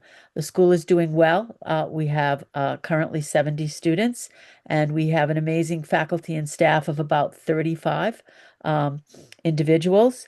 And I would say to you that the day-to-day operation, as well as the year-long operation, everything that goes with the running of the school is moving along well. Financially, personnel, admissions, marketing, community relations, very important. It's doing well. How did you get to know Woods and Wayside and Chris Barr? Well, I met Patricia Shanley and Chris Barr on a warm day, maybe even a hot day back in July of 2024 when I first arrived back at Princeton Academy. And I was very excited to engage in conversation with them about Princeton Academy and Woods and Wayside, and of course, Ridgeview Conservancy, to partner in a very special program for Princeton Academy of the Sacred Heart. It is the Forest Program. And Dr. Shanley has been instrumental in helping me move this program forward to the point where even today, our students were outside in their prayer buddies, planting bulbs, cleaning up the campus. They go on trail walks. Next year, we'll be moving into an even better forest program because we're going to have a teacher dedicated to the program who will work closely with Dr. Shanley. And the purpose of it is to integrate it into our now curriculum, of course. But what we want to do is we want to take care of our beautiful home, planet Earth, but we also want to take care of our boys, our children, actually across the world. When you think about it, how important it is to get them out in nature because nature is so good for them. So that's how I met both Christopher and Patricia. Nice. And in terms of the application itself, there was talk earlier about access to this, what will now be the school campus, which will not be the Manor House lot, but the school lot.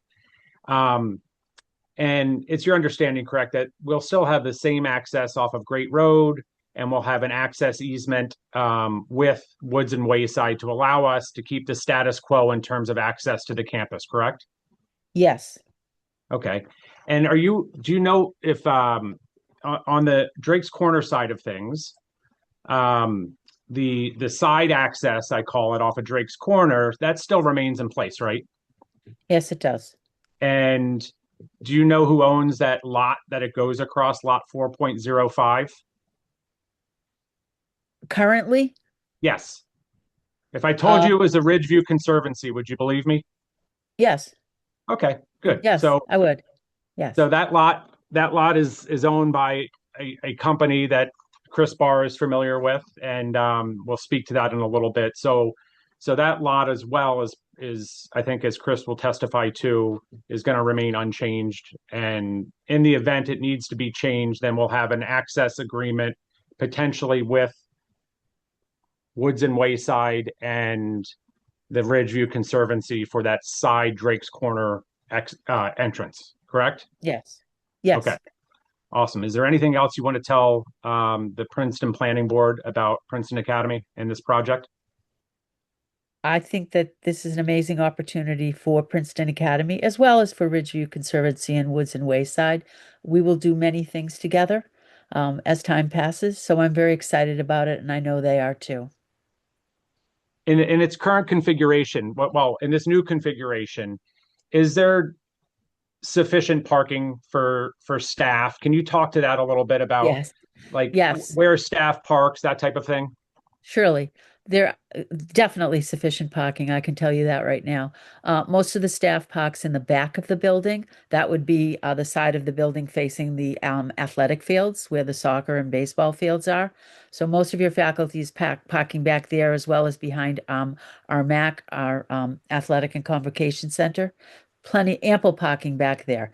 Overflow parking is in the front of the school building, and then there's more parking in front of the Manor House. And I'm here every day, so I'm here right now. Actually, I'm in a small house off of Drake, at the bottom of the campus, and there's no problem with parking at all. And what about pickups and drop-offs? How is that happening? Is that planned to change at all with this new subdivision?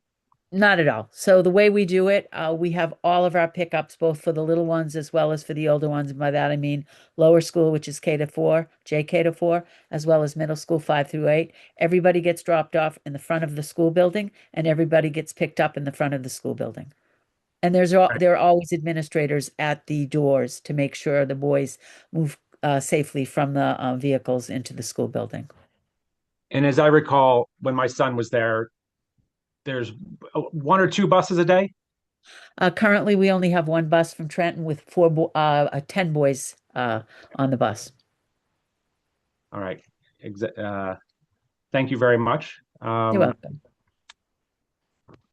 I have no further questions for the head of school of Princeton Academy, Kathleen Humora. Thank you very much, Kathleen. You're welcome. Okay.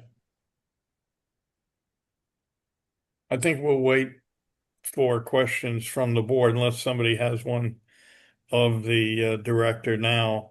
We can wait until all the testimony is done and then we can ask our questions. That works for me. Okay. Can we get one more in? 10:53? Go for it. What do we say? No, go ahead. Right. I'd like to swear in Christopher Barr, please. Mr. Barr, do you swear or affirm your testimony this evening will be truthful? I do. Thank you. Christopher, thank you for your time tonight. Can you tell me what you do for a living? I manage a nonprofit named Woods and Wayside International. It's a 501c3 nonprofit that's been operating since 2007. Where do you live? I live on Ridgeview Road. Okay, which is right across from the campus, correct? It's about half a mile from the campus. Okay. Could you tell us what Woods and Wayside International does, please? Yes. So Woods and Wayside International is a nonprofit organization that conducts scientific research, policy analysis, environmental education, and strategic communications to promote more equitable and accountable decisions related to forests. It's co-managed by myself and, as Kathy Humora mentioned, by my wife, Dr. Patricia Shanley. We've both worked in forest conservation for over 40 years. We work with partners focusing on forest conservation and sustainable use of forests and forest community well-being in the Brazilian Amazon, as well as in Indonesia. We work locally very closely with a second nonprofit that the two of us also are involved in co-managing, Ridgeview Conservancy. And I think Ridgeview Conservancy is familiar to the members of the zoning board. We've provided testimony on behalf of the Conservancy in recent weeks. Why 1128 Great Road and the Manor House? That might be easiest to answer if I could show an image. I don't know If you if can let me share my screen, I could pull that up. Whoever has the ability to do that. I don't know if I got it. Make sure I don't put something wrong up here. All right. Can everyone see that? Yes. Perfect. so. What are we looking at there, Chris? So we're looking at an image that has been adapted from the same source as the image that Mr. Foote presented a few minutes ago. The labeled site there circled in yellow is the Princeton Academy campus. And then what we see extending west from the campus, marked the parcels that are marked in blue, that's 187 acres, or there's 187 acres of contiguous conserved open space. And Ridgeview Conservancy worked very closely with a consortium that included Princeton Municipality, Friends of Princeton Open Space, the Watershed Institute, New Jersey Conservation Foundation, for several years to conserve these properties. This, until 4 years ago, was the largest unprotected forest in Princeton. And collectively, we raised over $11 million to conserve this forested tract that you see, as well as a 6-acre conservation easement along the western edge of the Princeton Academy campus. And our motivation to conserve portions of the Princeton Academy campus is, I think, inspired very much by recognizing the proximity to this large area of mature forest that's been preserved. But we've also seen over the years that there have been a number of alternate development plans for the campus. Commercial development. There was at one point a plan for a CCRC to come in before Princeton Academy occupied the campus. We know that there is, in recent years, also a plan by a potential investor that wanted to build high-rise dorms and triple capacity or double capacity at the campus. Our interest is to really see the campus as it currently exists preserved, and for public access for walking trails to be granted. And through Ridgeview Conservancy, we've been able to do that through the purchase of the Drake's Corner lot that Mr. Foote showed, as well as the 6-acre conservation easement along the western boundary of the Princeton Academy campus. And those together provide public access, trailhead that connects to this large area of mature forest that you see, and there are trails that go all the way out to Promised Line Road. Perfect. I think it's 11 o'clock, everybody. So I don't want to offend anyone or upset anyone. We're happy to stop there. I'll pick up with Mr. Barr the next session if I can get on an agenda. Mr. Casey, one question. Is this something you want marked as an exhibit, this aerial view? Thank you, Miss Casey. So this would be Exhibit A-1. And I'm also advised by staff that we will need an extension of time from your client since we have to carry this application now. Yes, we consent. Okay. I don't know what more formally you need from me than to say that. An extension to when?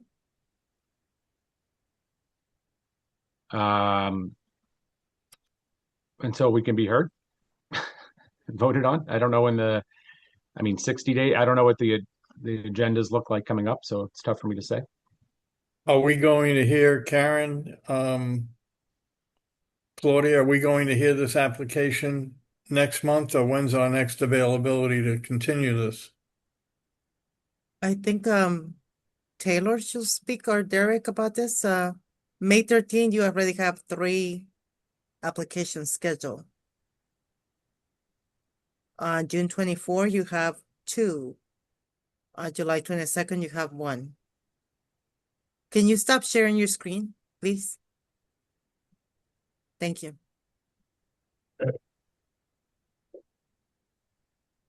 So Derek, what do you think? I think I'm retiring. That's what you think. I got to hand off to Taylor here. Taylor, what do you think? I'd say July 22nd, Okay. June 24th or July 22nd. All right. I mean, and I don't think it's going to make a difference, but this has gone on for a really long time, and I know staffing issues have been a problem, but this also is really important timing wise for us to sell this and get this approval and sustain the feasibility of the school. So, but we're at the mercy of your schedules, obviously, but any sort of courtesy in bumping that baby up would be fantastic. Can we consider a special meeting? Taylor? Yeah, if you guys are available for one, yeah, absolutely.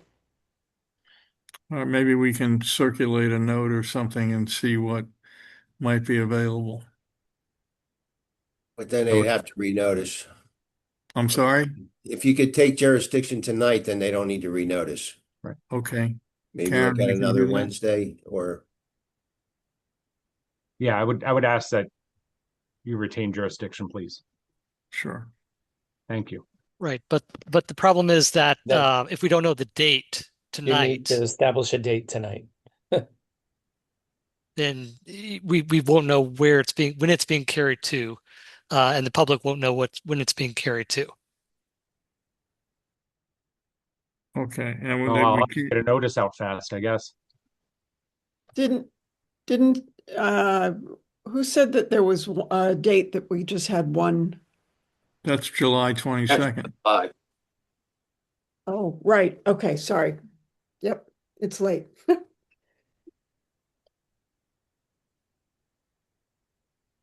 And So Claudia, you said June 24th. Is that what you said?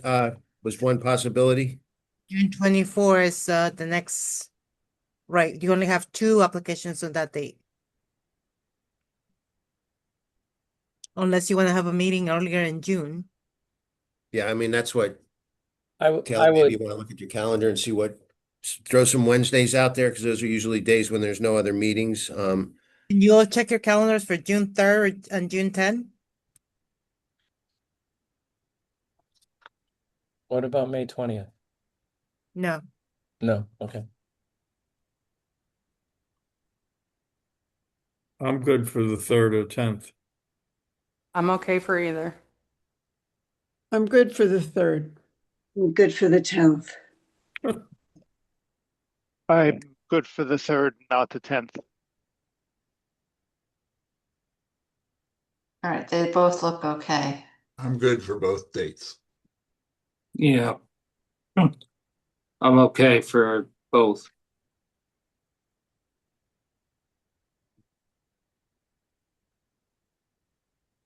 So is it just one person who can't make the 10th? I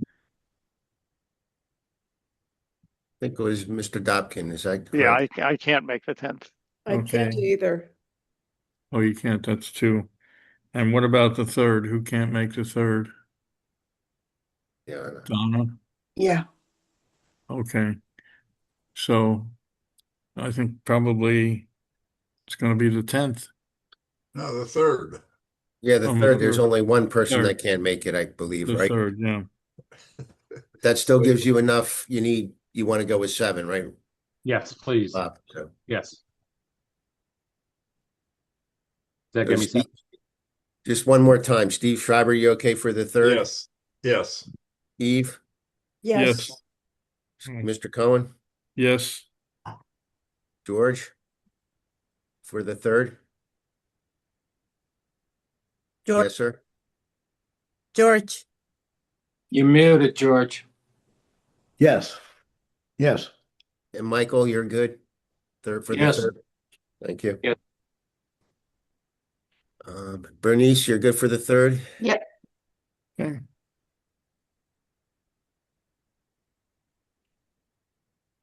And that gives us 7, right? Did I count that correctly?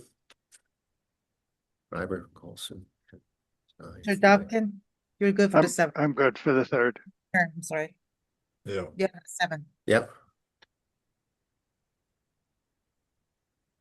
That's really great, everybody. Thank you so much. Really great. Okay, so the extension is still when? You have to give it to at least, let's say June 4th, see what happens. Thank you. I don't want to speak for you, Bob, but Yeah, no, that's right. And then, Mr. Foote, if you could send me your memo, that would be great. Yes, we can. I'll get that sent to you. Thank you, sir. Good night. So May 3rd, everybody in the public, we're going to be back here on May 3rd. June 3rd. June 3rd. June 3rd. May 3rd is next week. Nice try, Mr. Casey. Ah, damn. And it's a Sunday. Thank you all very much. Karen, you're muted. Karen, you're muted. You're muted. Got it. Thank you. Are we Yeah. done? So We can done? you announce for the public that if anybody in the public? Okay. This hearing is going to be continued on June 3rd. It will be at 7:30 and you will be able to look on the agenda for the instructions to participate via Zoom. And there's no notice in require. Correct. Okay. Good night. Thank you all. Thank you all.